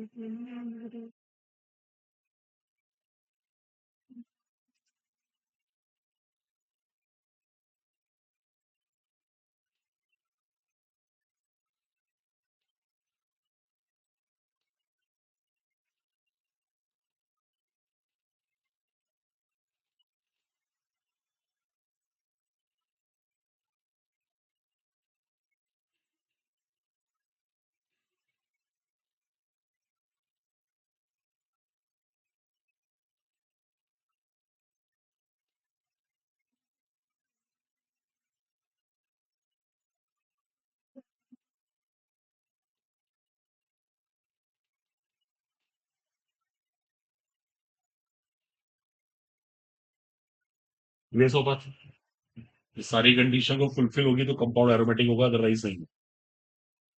ये कंपाउंड के एरोमेटिक होने की कंडीशन है यहाँ पे। ठीक है, बोला एग्री हो गए सब लोग? क्लियर है? देखो, जैसे देखो मैं आपको कुछ केसेस बना के दिखाता हूँ। जैसे बेंजीन ही होता है, बेंजीन का एरोमेटिक होने का रीजन यही है, सारी कंडीशन फुलफिल होती है, साइक्लिक भी है, प्लेनर भी है, और सबसे इंपॉर्टेंट पॉइंट है इसमें हक्कासुल फॉलो हो रहा है। कितने पाई इलेक्ट्रॉन है बताओ यहाँ पे? 6 पाई। तो 6 पाई के अकॉर्डिंग अगर आप चले ना, आप देखो मैथ्स भी लगा सकते हैं। अगर आप एन यहाँ पे निकालेंगे तो एन की वैल्यू 1 आएगी। और सबसे इंपॉर्टेंट है, ये पाई इलेक्ट्रॉन एक साइक्लिक लूप में घूम रहे हैं। देखो लूप बन रहा है, ये पाई इलेक्ट्रॉन घूम के यहाँ आ गए, यहाँ चले गए, यहाँ चले गए, देखो लूप बन रहा है। That's interesting. बोलो, आ रहा है? समझ नहीं आ रहा? अब जैसे और भी ऐसे एग्जांपल ले सकते हैं। हम लोग के पास सपोज करो एक कंपाउंड ये है, ये गायन है, नोट डाउन, ये गायन है। किसी ने ऐसे ही पूछा, इज इट एरोमेटिक और नॉट? देखो पता लगा है, ये भी एरोमेटिक है। पहली बात तो ये साइक्लिक है, सबको साइक्लिक है, प्लेनर भी है, क्योंकि हर एक कार्बन का हाइब्रिडाइजेशन sp2 है। आप ध्यान से देखेंगे, हर एक कार्बन का हाइब्रिडाइजेशन sp2 है। देखो आप, हर एक का हाइब्रिडाइजेशन sp2 है, प्लेनर है, बिल्कुल फ्लैट जिसे कहते हैं। और सबसे इंपॉर्टेंट बात है, इसके पास भी 6 पाई इलेक्ट्रॉन है, जो कि एक साइक्लिक लूप में घूमने के लिए फ्री है। बोलो, है ना? अच्छा, एरोमेटिक। I think clear. देखो, प्रैक्टिस करनी चाहिए, आप क्वेश्चन लाओ। अब जैसे मेरे पास ये कंपाउंड ही है, मुझसे किसी ने बोला क्या ये एरोमेटिक है, ऐसे किसी ने पूछा, ये क्वेश्चन मैं आपसे राइज कर, चलो भाई, बाकी लोग भी करें अपने, कुछ कहना चाहते हैं ये एरोमेटिक है या नहीं? लगाओ पता, आप लोगों का क्या व्यू है, बनाना बना लो, जो मर्जी है आपकी। और सोच के देखो, मेरे को बताओ ये एरोमेटिक है या नहीं। लगाइए, पता लगाइए। ये है नहीं एरोमेटिक। अब लगाओ माइंड, क्यों? क्योंकि इसके पाई इलेक्ट्रॉन एक लूप में घूमने के लिए फ्री नहीं है। देखो जरा ध्यान देना बच्चे, ये पाई इलेक्ट्रॉन यहाँ से यहाँ चलेगी, ये यहाँ आ गए, देखो साइकिल में घूम ही नहीं रहे। ऐसे होता है ना साइकिल में घूमना, लूप में घूमना, ये तो लूप ही नहीं बन रहा, ये तो बाहर निकल गए। Is it clear to you? आप फील कर रहे हो ये एरोमेटिक नहीं है, इसको एरोमेटिक नहीं कह सकते। देखो प्रैक्टिस चाहिए ना, देखो घर पे आपको क्वेश्चंस करने होंगे, इनकी प्रॉब्लम्स करो, एनसीईआरटी से करो, कहीं से भी करो, जो भी मन करता है प्रॉब्लम्स करो, लेकिन ऐसे थ्योरी पढ़ने से बहुत फायदा नहीं होता जितना क्वेश्चन करना जरूरी है। चलो ये पता लगाओ एरोमेटिक है या नहीं। नोट कर लो, नोट करना चाहते हो अच्छे से पता लगाओ, हाँ ना में आंसर दो मेरे को। एक बच्चा कह रहा है यस ये है एरोमेटिक, आपका क्या व्यू है? इनका कहना है ये एरोमेटिक है, इसको पारोल कहते हैं, पारोल कहते हैं। और फैक्ट है ये एरोमेटिक है। अब सुनिए क्यों है। साइक्लिक है, हर एटम का हाइब्रिडाइजेशन sp2 है। और मजे की बात, पता है कितने पाई इलेक्ट्रॉन है? दो यहाँ है, दो यहाँ है, और दो यहाँ है, 6 पाई। हक्कासुल फुल हो रहा है, और साइकिल में इलेक्ट्रॉन घूमने के लिए फ्री है, साइकिल लूप बन जाएगा बड़े आराम से। तो ये ना आप देखो सर्च करना, अब आपकी रिस्पॉन्सिबिलिटी है, आप डाउट लेंगे। एरोमेटिक का पता लगाना बच्चे को अच्छे से आए, बहुत बहुत जरूरी है। चलो इसको ड्रॉप कर दो, एरोमेटिक हमारा फिनिश हुआ। एरोमेटिक मतलब बेसिकली क्या होता है? अब हमारा एम है एरीन्स, एरोमेटिक हाइड्रोकार्बन बनना। अब आपको मैं थोड़ी सी बात शेयर कर दूं, देखो इसको ऐसे डिस्कस करेंगे, chemical properties of aromatic compounds ऐसे नोट कर लेंगे हेडिंग में। देखो अभी यहाँ पे ना एक बड़ा इंपॉर्टेंट लेक्चर होगा, बहुत इंपॉर्टेंट डिस्कशन है, ये भी पूरी यूनिट है, chemical properties of aromatic compounds. अभी ना कुछ दिन पहले हमारा डिस्कशन हुआ था, एरोमेटिक कंपाउंड ना एडिशन करना प्रेफर नहीं करते, जैसे बेंजीन को एडिशन करने से हेट है, बेंजीन एडिशन नहीं करती, क्यों? करेक्ट, उसकी एरोमेटिसिटी खराब हो जाएगी। पता बेंजीन क्या चाहती है? बेंजीन चाहती है कोई अटैक कर दे, कोई दिक्कत नहीं है, पहली बात तो अटैक करने कौन आएगा? इलेक्ट्रोफाइल। बेंजीन कह रही है अटैक करने इलेक्ट्रोफाइल आ जाए, मुझे को प्रॉब्लम नहीं है, और आके इनमें से किसी भी हाइड्रोजन को क्या कर दे, डिस्प्लेस कर दे, हटा दे, और वहां खुद आगे बैठ जाए, जिससे मेरी एरोमेटिसिटी मेंटेन रहे। Is it clear? जिससे मेरी एरोमेटिसिटी मेंटेन रहे। देखो ये होता है एरोमेटिक कंपाउंड की जो कहता है विश, एरोमेटिक कंपाउंड की विल ये होती है। एरोमेटिक कंपाउंड चाहता है कोई बात नहीं अटैक कर दे कोई, आके किसी हाइड्रोजन को डिस्प्लेस कर दे और खुद जाके बैठ जाए, जिससे कि एरोमेटिसिटी मेंटेन रहे। बोलो आ रहा है समझ नहीं आ रहा? इससे एरोमेटिक कंपाउंड को लॉस ही नहीं होता। इसको पता है केमिस्ट्री में क्या कहते हैं? Aromatic electrophilic substitution reaction. Aromatic electrophilic substitute, जितने भी होते हैं ना कंपाउंड, एनिलीन, फिनॉल, टॉलीन, क्लोरोबेंजीन, जितने भी एरोमेटिक कंपाउंड है सबके अंदर यही रिएक्शन होती है, एरोमेटिक इलेक्ट्रोफिलिक सब्स्टिट्यूशन रिएक्शन। इनमें अटैक कर रहे हैं हमेशा कौन आते हैं? इलेक्ट्रोफाइल आते हैं, और वो अटैक करके क्या करते हैं? एक इलेक्ट्रोफाइल को सब्स्टिट्यूट कर देते हैं, हटा देते हैं, डिस्प्लेस कर देते हैं। तो केमिस्ट्री इसको बोलती है एरोमेटिक इलेक्ट्रोफिलिक सब्स्टिट्यूशन। बताओ क्लियर होगी? तो जरा सा भी डाउट नहीं होना चाहिए, कंफ्यूजन नहीं होना चाहिए, ठीक है? तो ये कोई कंफ्यूजन वाला पॉइंट नहीं। अभी ये भी समझाएंगे, इसका पूरा प्रोसेस कराएंगे, पूरा मैकेनिज्म कराएंगे। चलो नोट कर लो पहले आप करना चाहते हो। अब हमारा एम यही है, अगर ये रिएक्शन पूरी कर दे तो हमारा हाइड्रोकार्बन ही एंड हो जाएगा। वही हाइड्रोकार्बन में से आना पड़ता है, हमारा ये चीज नहीं है यार। अरे हमारा ऐसा आ जाएगी तो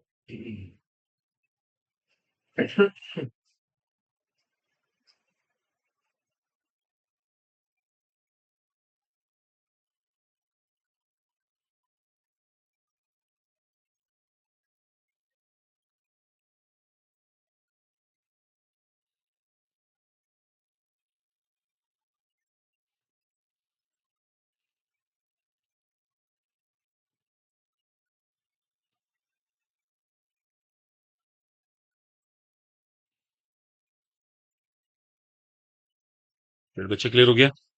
तो एरोमेटिक इलेक्ट्रोफिलिक सब्स्टिट्यूशन रिएक्शन, ये रिएक्शन प्ले करती है। ये हर एरोमेटिक कंपाउंड की रिएक्शन होती है, हर एक एरोमेटिक कंपाउंड। देखो अब आपको इसका थोड़ा सा ना मैकेनिज्म क्लियर करना है। इसका देखो मैकेनिज्म क्या होता है, कैसे होती है रिएक्शन। देखो लिखना बंद कर देना। जैसे ये बेंजीन अटैक करने यहाँ पे कौन आ रहा है? इलेक्ट्रोफाइल। जब अटैक करेगा तो यहाँ पे क्या हुआ? इलेक्ट्रोमेरिक इफेक्ट, और यहाँ पे एक ऐसा इंटरमीडिएट बन जाएगा। देखो यहाँ पे एक इंटरमीडिएट बन, पता है इसे हम क्या बोलते हैं? Sigma complex. ये रिएक्शन का सिग्मा कॉम्प्लेक्स है, ये इंटरमीडिएट है बेसिकली। तो ये कार्बोकोडाइनिक सिग्मा कॉम्प्लेक्स के नाम से फेमस है। अच्छा रेजोनेंस स्टेबलाइज होता है तो बनने में कोई प्रॉब्लम भी नहीं। जब रेजोनेंस स्टेबलाइज इंटरमीडिएट होता है ना तो कोई इशू नहीं है।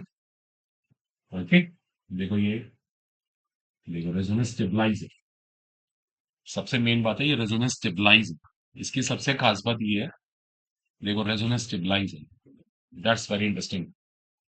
ठीक है, तो रेजोनेंस स्टेबलाइज ये हमारा पहला स्टेप होता है। पहले स्टेप को बोलते हैं फॉर्मेशन ऑफ सिग्मा कॉम्प्लेक्स, इसका नाम है फॉर्मेशन ऑफ सिग्मा कॉम्प्लेक्स। पहले स्टेप में सिग्मा कॉम्प्लेक्स मिल जाता है, ठीक है इसके लिए। दूसरे स्टेप में क्या होता है, ये सिग्मा कॉम्प्लेक्स टूट जाता है, breaking of sigma complex. Breaking of sigma complex, पता रीजन क्या है? चक्कर क्या है, सिग्मा कॉम्प्लेक्स बनने से क्या हुआ, उसकी एरोमेटिसिटी खत्म हो गई। तो वो स्पीशी क्या करेगा, एरोमेटिसिटी को रिगेन करेगा, दोबारा से एरोमेटिक बनने की कोशिश करेगा। देखो उसके लिए क्या करना होता है, अब यहां से हाइड्रोजन को निकलना पड़ता है। देखो हाइड्रोजन अपना पूरा पेयर देके इसको चला गया। जैसे ही पूरा पेयर देके गया, दोबारा से दोबारा से हमारा क्या हुआ, वही कंपाउंड रीजनरेट हो गया, मतलब एरोमेटिसिटी आ गई। अब देखो यहां से इलेक्ट्रोफाइल चला, ऐसे होती है रिएक्शन। पहले इलेक्ट्रोफाइल आया था, इलेक्ट्रोफाइल ने एडिशन किया, सिग्मा कॉम्प्लेक्स बना, फिर सिग्मा कॉम्प्लेक्स टूटा और वहां से हाइड्रोजन चला गया। इसी वो तो जाना पड़ता और अल्टीमेटली हमारी रिएक्शन पूरी होगी। तो एग्री? ठीक है, दो स्टेप में प्रोसेस पूरा होगा। पहले सिग्मा कॉम्प्लेक्स का फॉर्मेशन और फिर सिग्मा सिग्मा कॉम्प्लेक्स की ब्रेकिंग। एक बात और, आपको पता है इनमें से स्लो स्टेप कौन सा है? पहले में। सेकंड नहीं, सेकंड में तो एरोमेटिसिटी आ रही है, तो बहुत जल्दी होगा, कंपाउंड चाहेगा जल्दी से हाइड्रोजन जाए, पहला स्टेप शुरू हो। यही इस रिएक्शन का क्या है, आरडीएस है। क्या है, आरडीएस। तो रेट किसके ऊपर डिपेंड करेगी? On the concentration of benzene as well as electrophile. Power one तो कौन से ऑर्डर की रिएक्शन हुई? Second order reaction. 1+1 2, second order reaction है। ओके, ये reaction second order reaction count होगी। एक बात और है, चलो आप इतना नोट करो, स्पेस कम है।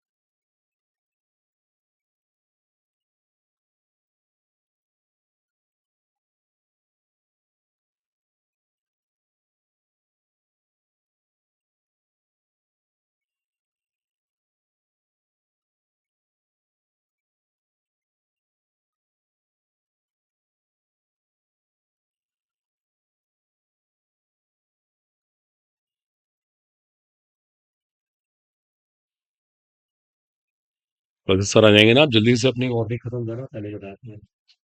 फिर अपना मार्क्स ले लो, सबको बोल देना पी वाई क्यूज करवा दो, मतलब इनको बोलना आरिफ सर को, तो फिर पी वाई क्यूज शुरू कर देंगे हम लोग।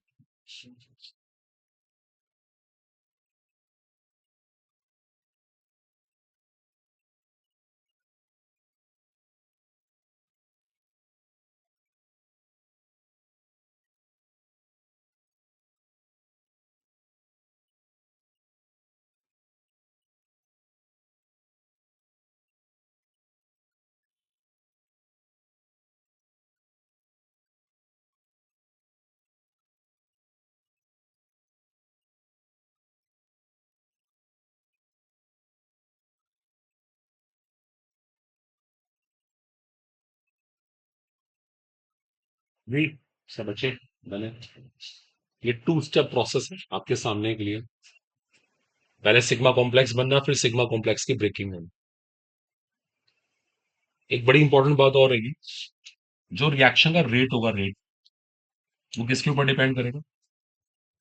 On the stability of sigma complex. जितना सिग्मा कॉम्प्लेक्स ज्यादा स्टेबल होगा ना, उतना पहला स्टेप फास्ट होगा, और अगर पहला स्टेप फास्ट हो गया तो पूरी रिएक्शन फास्ट होगा। पहला स्टेप सबसे इंपॉर्टेंट स्टेप है, ध्यान रखना। सब कुछ उसके ऊपर डिपेंड करता है, अभी लिखना मत। और एक बात और है, ये कार्बोकेटायन है, जितने यहाँ पे रिलीजिंग ग्रुप ज्यादा होंगे, उतना ही चार्ज क्या होगा, डिस्पर्स होगा, उतनी स्टेबिलिटी ज्यादा आएगी। और विड्रोइंग चार्ज बढ़ाएगा, स्टेबिलिटी घटाएगा। देखो ये क्वेश्चन नीट में आया था इस बार, ये नीट पे प्रॉब्लम आई है, फंडामेंटल से। इसलिए रेट किसके ऊपर डिपेंड करेगा? ऑन द इलेक्ट्रॉन, मतलब रिलीजिंग इफेक्ट ज्यादा होना चाहिए, ग्रुप रिलीजिंग होने चाहिए, बस इसको लिखवाने की जरूरत नहीं है। क्योंकि इलेक्ट्रो रिलीजिंग ग्रुप क्या करते हैं, इसके चार्ज को डिस्पर्स करते हैं, स्टेबिलिटी ला सकते हैं। और जितना ये स्टेबल हो गया, पहला स्टेप फास्ट हो गया, पहला स्टेप फास्ट होते पूरी रिएक्शन फास्ट हो जाएगी। तो ये एक इंटरेस्टिंग एस्पेक्ट है इसका। ओके, इसको तो क्या लिखवाना। देखो एक बात और है, अगर हम इसका अगर हम इसका एनर्जी डायग्राम बनाए, तो potential energy versus reaction coordinates, देखो इसका डायग्राम इस तरह से आता है। टू स्टेप प्रोसेस के लिए डायग्राम इस तरह से आएगा। दो बार हम्प बनेंगे, वेल नोन है। आपको ये भी पता होगा, इन दोनों प्लेस पे क्या बनती है, ट्रांजिशन स्टेट्स। यहाँ पे क्या बन रहा होता है, इंटरमीडिएट। ये फर्स्ट स्टेप की ट्रांजिशन स्टेट है, ये सेकंड स्टेप। देखो रिएक्शन जितने स्टेप में होगी, उतनी ट्रांजिशन स्टेट्स बनेंगी। It should be very very clear. Reaction जितने स्टेप पे होगी उतनी ट्रांजिशनल स्टेट बनेगी, दो स्टेप में दो ट्रांजिशनल स्टेट है, एक इंटरमीडिएट, सिग्मा कॉम्प्लेक्स। बोलो फाइनल हुआ, कॉपी कर सकते।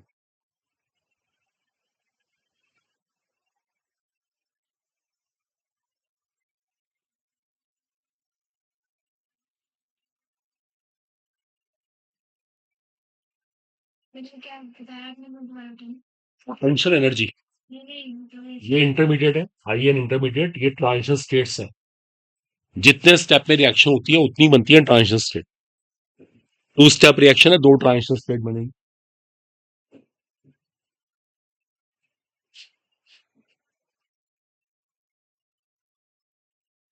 ठीक है, फाइनल हो गया। अब देखो इस कैटेगरी में कौन कौन सी रिएक्शंस आती हैं, बताओ इसको। देखो अब इसमें कौन कौन सी रिएक्शंस आती हैं, हैलोजिनेशन, नाइट्रेशन, सल्फोनेशन और फिडल कार्प रिएक्शन। देखो बातें नहीं, अब मुझे ये खत्म करना होगा। ये चार रिएक्शन में करा दूं तो हमारा चैप्टर समझो ये कंप्लीट हो जाएगा। और देखो अगर मैं कोई चीज मिस भी कर दूं ना तो एक बार आप एनसीईआरटी से रूट देख लीजिएगा। यार सर तो चैप्टर वाइज करवा रहे हैं ना, तो आप जरूर देख लेना, कोई चीज रहना जाए। अब मैं चार रिएक्शन डिस्कस करूंगा वन बाय वन। एक बार इन पे कमांड बन जाए तो ये पार्ट हमारा कंप्लीट हो जाएगा। तो लिखिएगा पहला हेडिंग, हैलोजिनेशन। हैलोजिनेशन, अब देखो हैलोजिनेशन का मतलब होता है आप बेंजीन में एक हैलोजन को इंट्रोड्यूस करो। देखो इस स्टेप को हैलोजिनेशन कहते हैं, इसे कहते हैं हैलोजिनेशन। बेंजीन में हैलोजन लेके आना। जैसे मान लो मुझे क्लोरीनेशन करना हो, तो मैं बेंजीन की रिएक्शन किससे करूंगा, क्लोरीन के साथ। लेकिन ध्यान रखना, देखो अब रुक दो एक मिनट, मुझे क्लोरीनेशन तो करवाना है, मैं रिएक्शन क्लोरीन से करवा रहा हूँ, लेकिन मुझे साथ में क्या देना पड़ेगा, FeCl3। देखो ध्यान देना, ये मुझे क्लोरीन के साथ में एक्स्ट्रा स्पीशीज लेने पड़ेंगे, anhydrous AlCl3, anhydrous zinc chloride, देखो इनका लेना जरूरी है। अब सुनो क्यों, पता है ये सब कौन है, ये लुईस एसिड्स है। इनको हैलोजन कैरियर्स भी कहते हैं। ये क्या करते हैं, चाहे वो ये हो, चाहे ये हो, चाहे ये हो, या फिर ये, इन सबका एक ही काम है। ये तो खैर पहले FeCl3 बनाएगा, ये करते हैं क्लोरीन को तोड़ देते हैं, और क्लोरीन को तोड़ के यहां से क्या निकाल लेते हैं, Cl नेगेटिव, और क्या बना देते हैं, अटैकिंग स्पीशीज Cl पॉजिटिव, इसको इलेक्ट्रोफाइल। बोलो इज इट क्लियर, ये बेंजीन पे अटैक कर देते। आ रहा है कुछ समझ, दोबारा सुनो। हम क्लोरीनेशन कर रहे हैं, सिंपल सा क्वेश्चन माइंड में आता है ना कि इनका रूल क्या है, ये एडिशनल कंपाउंड लेने की जरूरत क्या थी। इनका काम था क्लोरीन को तोड़ना, और तोड़ के वहां पे क्या बनाना, इलेक्ट्रोफाइल बनाना, Cl पॉजिटिव जिसको बोलते हैं, उसे बेंजीन पे अटैक कर दिया। वेरी सिंपल, ये इसका अटैकिंग स्पीशी, इसको अटैकिंग स्पीशी बोलते हैं। तो इनका होना बहुत जरूरी है, और ये एनहाइड्रस ही होने चाहिए, क्योंकि एनहाइड्रस ही लुईस एसिड होते हैं। अगर वाटर आ गया तो लुईस एसिड रहेंगे। इनको हम हेलोजन कैरियर्स कहते हैं, carriers. Carriers you know, carry करने वाला, इसको ले जाने वाला, कैरियर्स हैं। ये इनका होना जरूरी होता है। आप चाहे ब्रोमिनेशन करा लीजिए, ब्रोमिनेशन के लिए आपको साथ में ये करना पड़ेगा, Fe लेना पड़ेगा, या FeBr3 लेना पड़ेगा, वही सेम केमिस्ट्री। ब्रोमिनेशन का भी यही फंडा है, ये ब्रोमिनेशन हो जाएगा। बोलो आ रहा है समझ। ऐसे ही आयोडीनेशन करते हैं, बस आयोडीनेशन में एक प्रॉब्लम है, आयोडीनेशन करते हैं in the presence of an oxidising agent. यहाँ पे ऑक्सीडाइजिंग एजेंट लेना पड़ता है, तो होता है आयोडीनेशन। क्यों, अभी बताया था मैंने आपको, क्या रिस्क होता है आयोडीनेशन में, रिवर्सिबिलिटी के चांस रहते हैं, इसलिए इसको हटाना जरूरी है ना। तो ये काम कौन करता है, ऑक्सीडाइजिंग।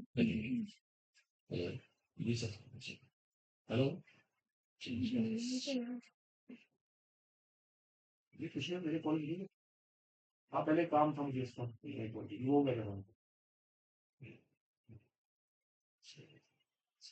वो आयोडीनेशन जो कराया जाता है ना, वो ऑक्सीडाइजिंग एजेंट की प्रेजेंस में करते हैं, टू रिमूव या टू अवॉइड रिवर्सिबिलिटी। जो मैंने भी कराया था, ये भी कंप्लीट हो गया। चार रिएक्शन कर दूंगा मैं आपका एरोमेटिक वाला पार्ट की वगैरह, ये बहुत डेप्थली बन सकती है। वो देखिए आपके ऊपर डिपेंड है, आपकी प्रॉब्लम, मैं आपको शुरू से कहता हूँ प्रॉब्लम्स क्या है, उसी से पता लगता है कि बच्चों को कितना लेवल तक पढ़ना है। हाँ, तो ऐसे भी बोलते हैं जितना हो।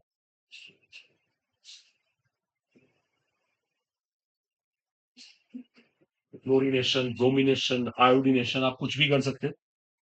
बस आयोडीनेशन में ऑक्सीडाइजिंग एजेंट होना जरूरी है to avoid reverse splitting.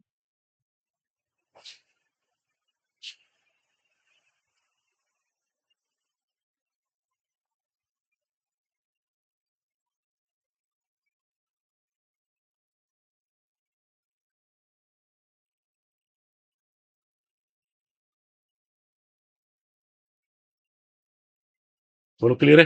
That's finish. अगला ऐसी पॉइंट है इसके बाद नाइट्रेशन।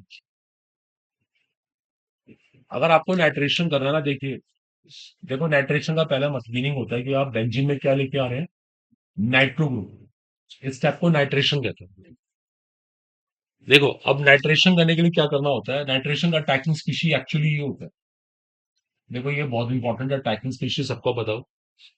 इसको जनरेट करने के लिए हमें ये मिक्सचर लेना पड़ता है। देखो इस मिक्सचर को बोलते हैं नाइट्रेटिंग मिक्सचर। क्या कहते हैं इसको? Nitrating mixture. इस मिक्सचर का नाम होता है नाइट्रेटिंग मिक्सचर। देखो यही नाइट्रेशन करता है। या आप ले सकते हैं इसकी जगह पे N2O5, ये भी ले सकते हैं। देखिए पता है, देखो सो एक मिनट रुक जाओ, देखो आपको समझा दूं ये मिक्सचर क्यों लिया। ये सल्फ्यूरिक एसिड क्या करता है, ये आपको पता है, स्ट्रॉन्गर एसिड है। पहले यही टूटते हैं,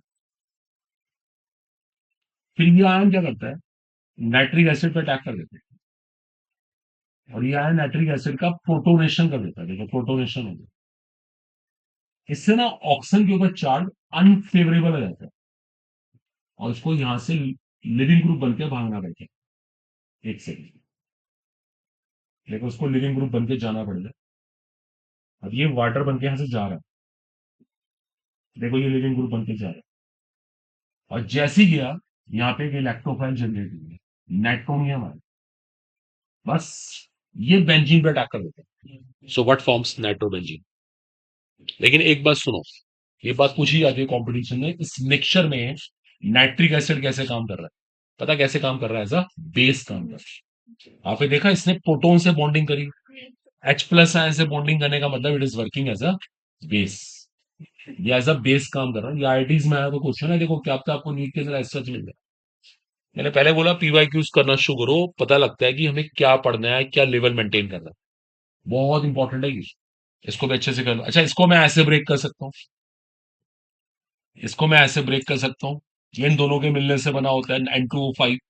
बस जैसे ही मैंने ब्रेक करा, साफ दिख रहा है इसके पास तो नाइट्रोनियम आयन है ही। ये लो। तो ऐसे ना हमारे पास बहुत सारे ऑल्टरनेट्स हैं। कभी कभी बुक्स में आपको ये भी लिखा मिलेगा, नाइट्रोनियम पर क्लोरेट, नाइट्रोनियम फ्लोरोबोरेट, सब में कॉमन बॉन्ड है, अटैकिंग स्पीशी एक ही है। कौन है? NO2 positive. Attacking species common है, देखो आप। ये बड़ा इंपॉर्टेंट एस्पेक्ट है, अटैकिंग स्पीशी सब में कॉमन मिलेगा। अटैकिंग स्पीशी, अटैकिंग स्पीशी, ये भी अटैकिंग स्पीशी है, देखो आप, सब में कॉमन मिलेगा, ये ध्यान रखना है बस। आप कॉपी करो प्लीज।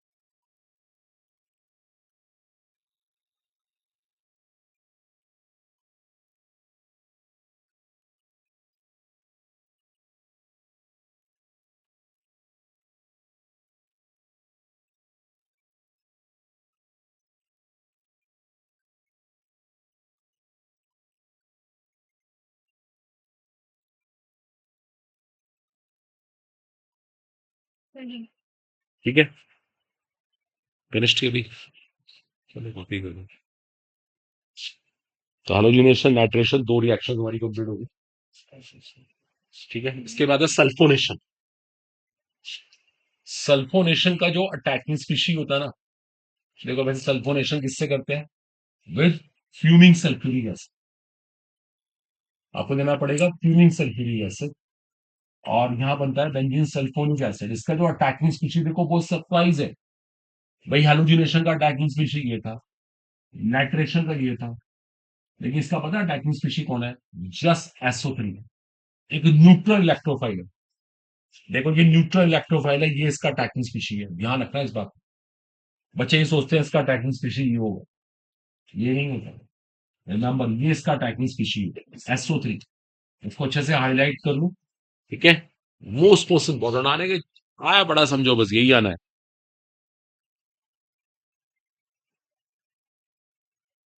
तो हैलोजिनेशन, नाइट्रेशन, सल्फोनेशन, तीनों रिएक्शन तो यही है।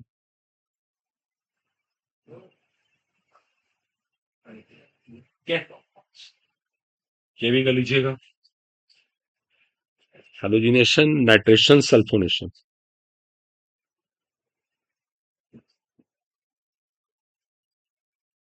सेटिस्फाइड? तीनों रिएक्शन सिमिलर है, तीनों की एक ही कैटेगरी है। अटैकिंग स्पीशीज आपको ध्यान रखना है। और सल्फोनेशन का अटैकिंग स्पीशीज थोड़ा डिफरेंट है, बेसिकली वो चार्जलेस है वो इलेक्ट्रोफाइलिक। लास्ट इसके बाद उसको बोलते हैं हम लोग, अब कर दूं, फिडर काफ रिएक्शन। सुपर रिएक्शन है ये भी, कॉम्पिटिशन फेवरेट। इसकी भी प्रॉब्लम बहुत आती है कॉम्पिटिशन के अंदर, बहुत लंबे लंबे लेक्चर हो सकते हैं, वही मैंने बोला ना, आपकी क्यूरियोसिटी पे सब डिपेंड करेगा।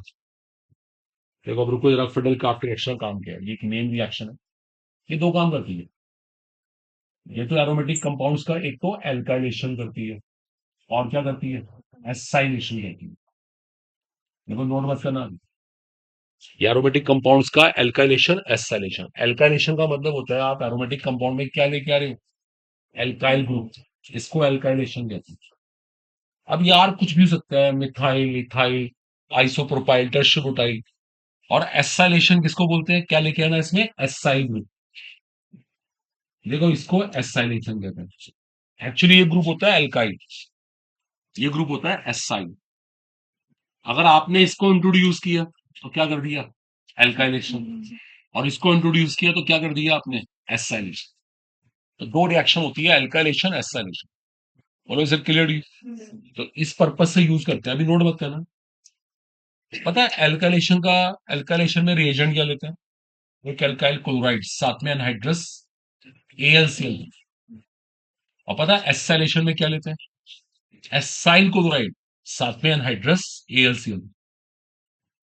यहां पे एक ऑल्टरनेट और है, आप एसिड एनहाइड्राइड भी ले सकते हो, और साथ में एनहाइड्रस AlCl। देखो ये इसके ऑल्टरनेट्स हैं, यहाँ पे दो पॉसिबिलिटीज है। देखो अब इक्वेशन समझ है, AlCl3 यहाँ पे क्या कर रहा है? देखो AlCl3 का एक सिंपल सा जॉब है, लिविस एसिड यहां से क्या पुल कर रहा है? Cl negative. और क्या जनरेट कर रहा है? Active species. ऐसी AlCl3 यहां से क्या कर रहा है? Cl नेगेटिव पुल करके क्या जनरेट कर रहा है? Attacking species.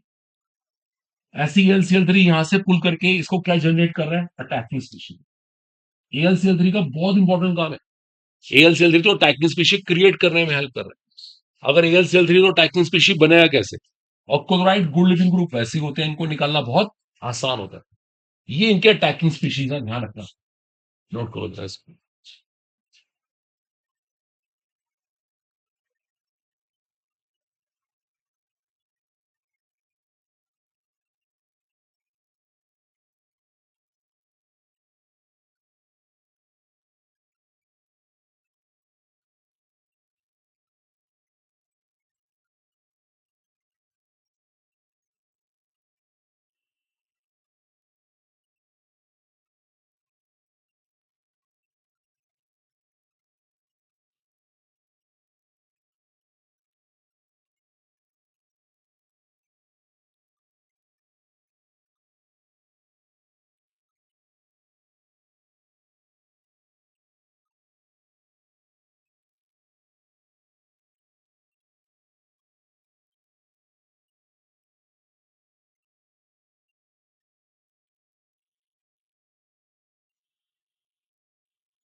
क्लियर सो फार? ठीक है, तो इसमें कंफ्यूजन ना हो बिल्कुल भी। एक बार देखो, और एक बड़ी इंपॉर्टेंट लाइन होती है, ये बहुत आती है कॉम्पिटिशन के अंदर ना, इसी रिएक्शन के regarding. Acylation is preferred over alkylation. एक बड़ी फेमस लाइन है, आपको डिट्टो टेस्ट सीरीज में ऐसे मिल जाएगी, लिख सकते हो स्टेटमेंट को। Acylation is preferred over alkylation. अगर आपको दोनों करने का चॉइस मिले ना, तो आप किसको प्रेफरेंस देंगे? एसाइलेशन। एसाइलेशन एल्काइलेशन से बढ़िया है, हम सीधी सी बात ही बोल। क्यों? अब देखो, दो रीजन है।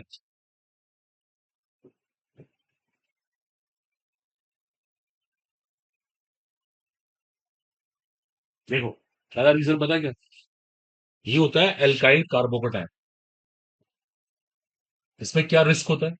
इट मे रीअरेंज, ये रीअरेंज कर सकता है। तो प्रोडक्ट कैन बी अनएक्सपेक्टेड। देखो भी, सुनो, नोट मत करो। प्रोडक्ट कैन बी अनएक्सपेक्टेड, वो जीओसी का रूल है। अब सुनो, ये होता है एसाइल। पता है इसकी क्या खास बात है? ये रेजोनेंस स्टेबलाइजर। क्या प्ले कर रहा है इसके अंदर? रेजोनेंस। देखो, ये रेजोनेंस स्टेबलाइज है, दैट्स इंटरेस्टिंग। ये रेजोनेंस स्टेबलाइज है। बोलो, इज इट क्लियर? पता है ये रीअरेंज नहीं करता, सो इट डजेंट रीअरेंज। ये रीअरेंज नहीं करता, ये रीअरेंज नहीं करेगा। We always get expected product. बोलो, आ रहा है समझ? वहां प्रोडक्ट कैसा आ सकता है? अनएक्सपेक्टेड, जो सोचा भी नहीं वो आ जाएगा, या एक्सपेक्टेड ही आएगा। आपने एक बार इसको लिखो, मैं भी इसका एक एप्लीकेशन करके दिखाता हूँ, नोट कर लो। एक बहुत बढ़िया एप्लीकेशन करता है, ये बहुत आती है एग्जाम में।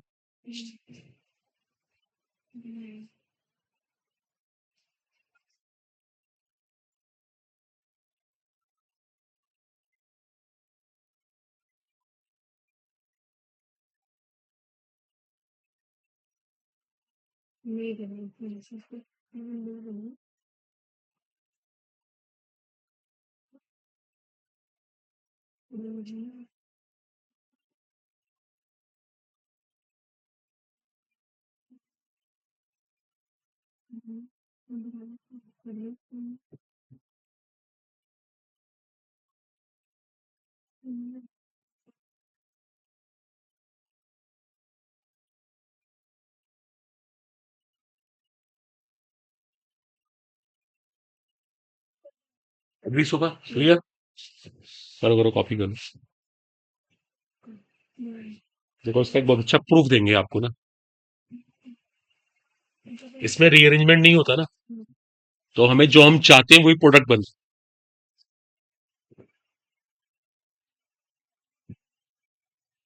बोलो, क्लियर है? देखो, जैसे एक छोटी सी प्रॉब्लम करते हैं। तो एक क्वेश्चन मैं आपको दे रहा हूं करने के लिए, आप करके दिखाएंगे, इसका रिजल्ट बताओ क्या बनेगा। 100 बच्चे। देखो, मैं आपको करके दिखाता हूँ। AlCl3 पहले यहां से क्या निकालेगा? Cl negative. क्या बन जाएगा? कार्बोकेटाइन। देखो, ये खुद को रीअरेंज कर देगा। कैसे? 1,2 हाइड्राइड शिफ्ट। देखो, ये जीओसी से आना चाहिए, जिसको 1,2 हाइड्राइड शिफ्ट कहते हैं। अब जो ये अटैक स्पीशी बनता है, ये अटैक करते हैं, इसको 1,2 हाइड्राइड शिफ्ट बोलते हैं। अब ये अटैक करता है बेंजीन के ऊपर, क्या बन जाता है? Iso propyl benzene. देखो, ये एक बड़ा बच्चे सोचते हैं प्रोपाइल बेंजीन बनेगा, यह बनता है iso propyl benzene, because of rearrangement. ये जीओसी में सीखना है, 1,2 हाइड्राइड शिफ्ट नाम है इसका।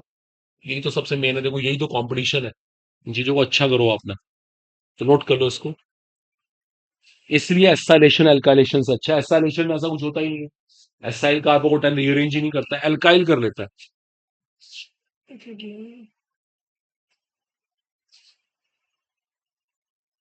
बोले एग्री?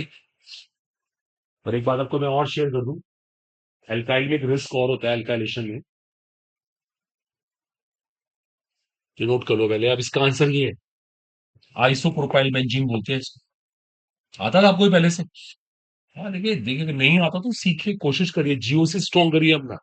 अपना क्वेश्चंस करो, देखो आप ना, आप समझ नहीं रहे, प्रॉब्लम करना कितना बड़ा रोल है, कितना बड़ा, कितना इंपॉर्टेंट है, उसी से पता लगता है, उसी से मिस्टेक्स होती हैं, वहीं से शार्पनेस आती है। आप प्रॉब्लम नहीं करेंगे ना तो सभी चीजें ऐसे लगेंगी कुछ है ही नहीं, की वैल्यू नहीं है, कोई इंपॉर्टेंस नहीं है। एक ड्रॉबैक और है एल्काइलेशन का, लिखो, ड्यूरिंग एल्काइलेशन पोली एल्काइलेशन में अकर, ड्यूरिंग एल्काइलेशन पोली एल्काइलेशन में अकर, पोली POLY, पोली एल्काइलेशन होता है बार बार एल्काइलेशन होगा, में अकर, देखो मतलब समझना आप फिर से। आप ये रिएक्शन लैब में करा रहे हो, दो फ्रेडल कार्ट रिएक्शन होगी, पता है ग्रुप कैसा होता है, एक्टिवेटिंग, ये डेंसिटी बढ़ा रहा होता है। पता है इससे क्या होता है, जो फर्दर अटैकिंग स्पीशीज आएंगे ना, वो वहां अटैक ना करके यहां कर देंगे, क्योंकि यहाँ पे इलेक्ट्रॉन डेंसिटी क्या हाई है। देखो वो वहां पे नहीं जाएंगे, वो कह रहे हैं वहां पे जाने का कोई फायदा नहीं, यहाँ पे डेंसिटी हाई है, बिकॉज ग्रुप इज एक्टिवेटिंग। पता लगा उन्होंने यहाँ पे अटैक कर दिया, ग्रुप इज ऑर्थो पर डायरेक्टिंग, और आपका ये रिजल्ट बन गया। इसे बोलते हैं पोली एल्काइलेशन। फिर जब रिएक्शन होगी ना, फिर दोबारा अटैकिंग स्पीशीज ना यहाँ जाएगा ना यहाँ जाएगा, वो यहाँ आके बैठ जाएगा। तो रिस्क ऑफ पोली एल्काइलेशन बहुत ज्यादा होता है। ये चीजें एसाइलेशन में नहीं होती, क्यों? एसाइल ग्रुप कैसा होता है, रिंग डीएक्टिवेटिंग, वो अपना -R - I करके डीएक्टिवेट कर रहा होता है, तो अटैकिंग स्पीशी में जाना प्रेफर भी नहीं करता। आप समझ रहे हो, ये प्लस पॉइंट है, मतलब ये ड्रॉबैक है अल्काइलेशन का। एसाइलेशन इसलिए अच्छा है, कॉपी कर सकते हो। देखो आपका ये एरोमेटिक वाला सेक्शन भी ऐड हो गया। ठीक है, जो हमारा एक एम था ना कि अपना हाइड्रोकार्बन फिनिश करें, वो हमने कर दिया।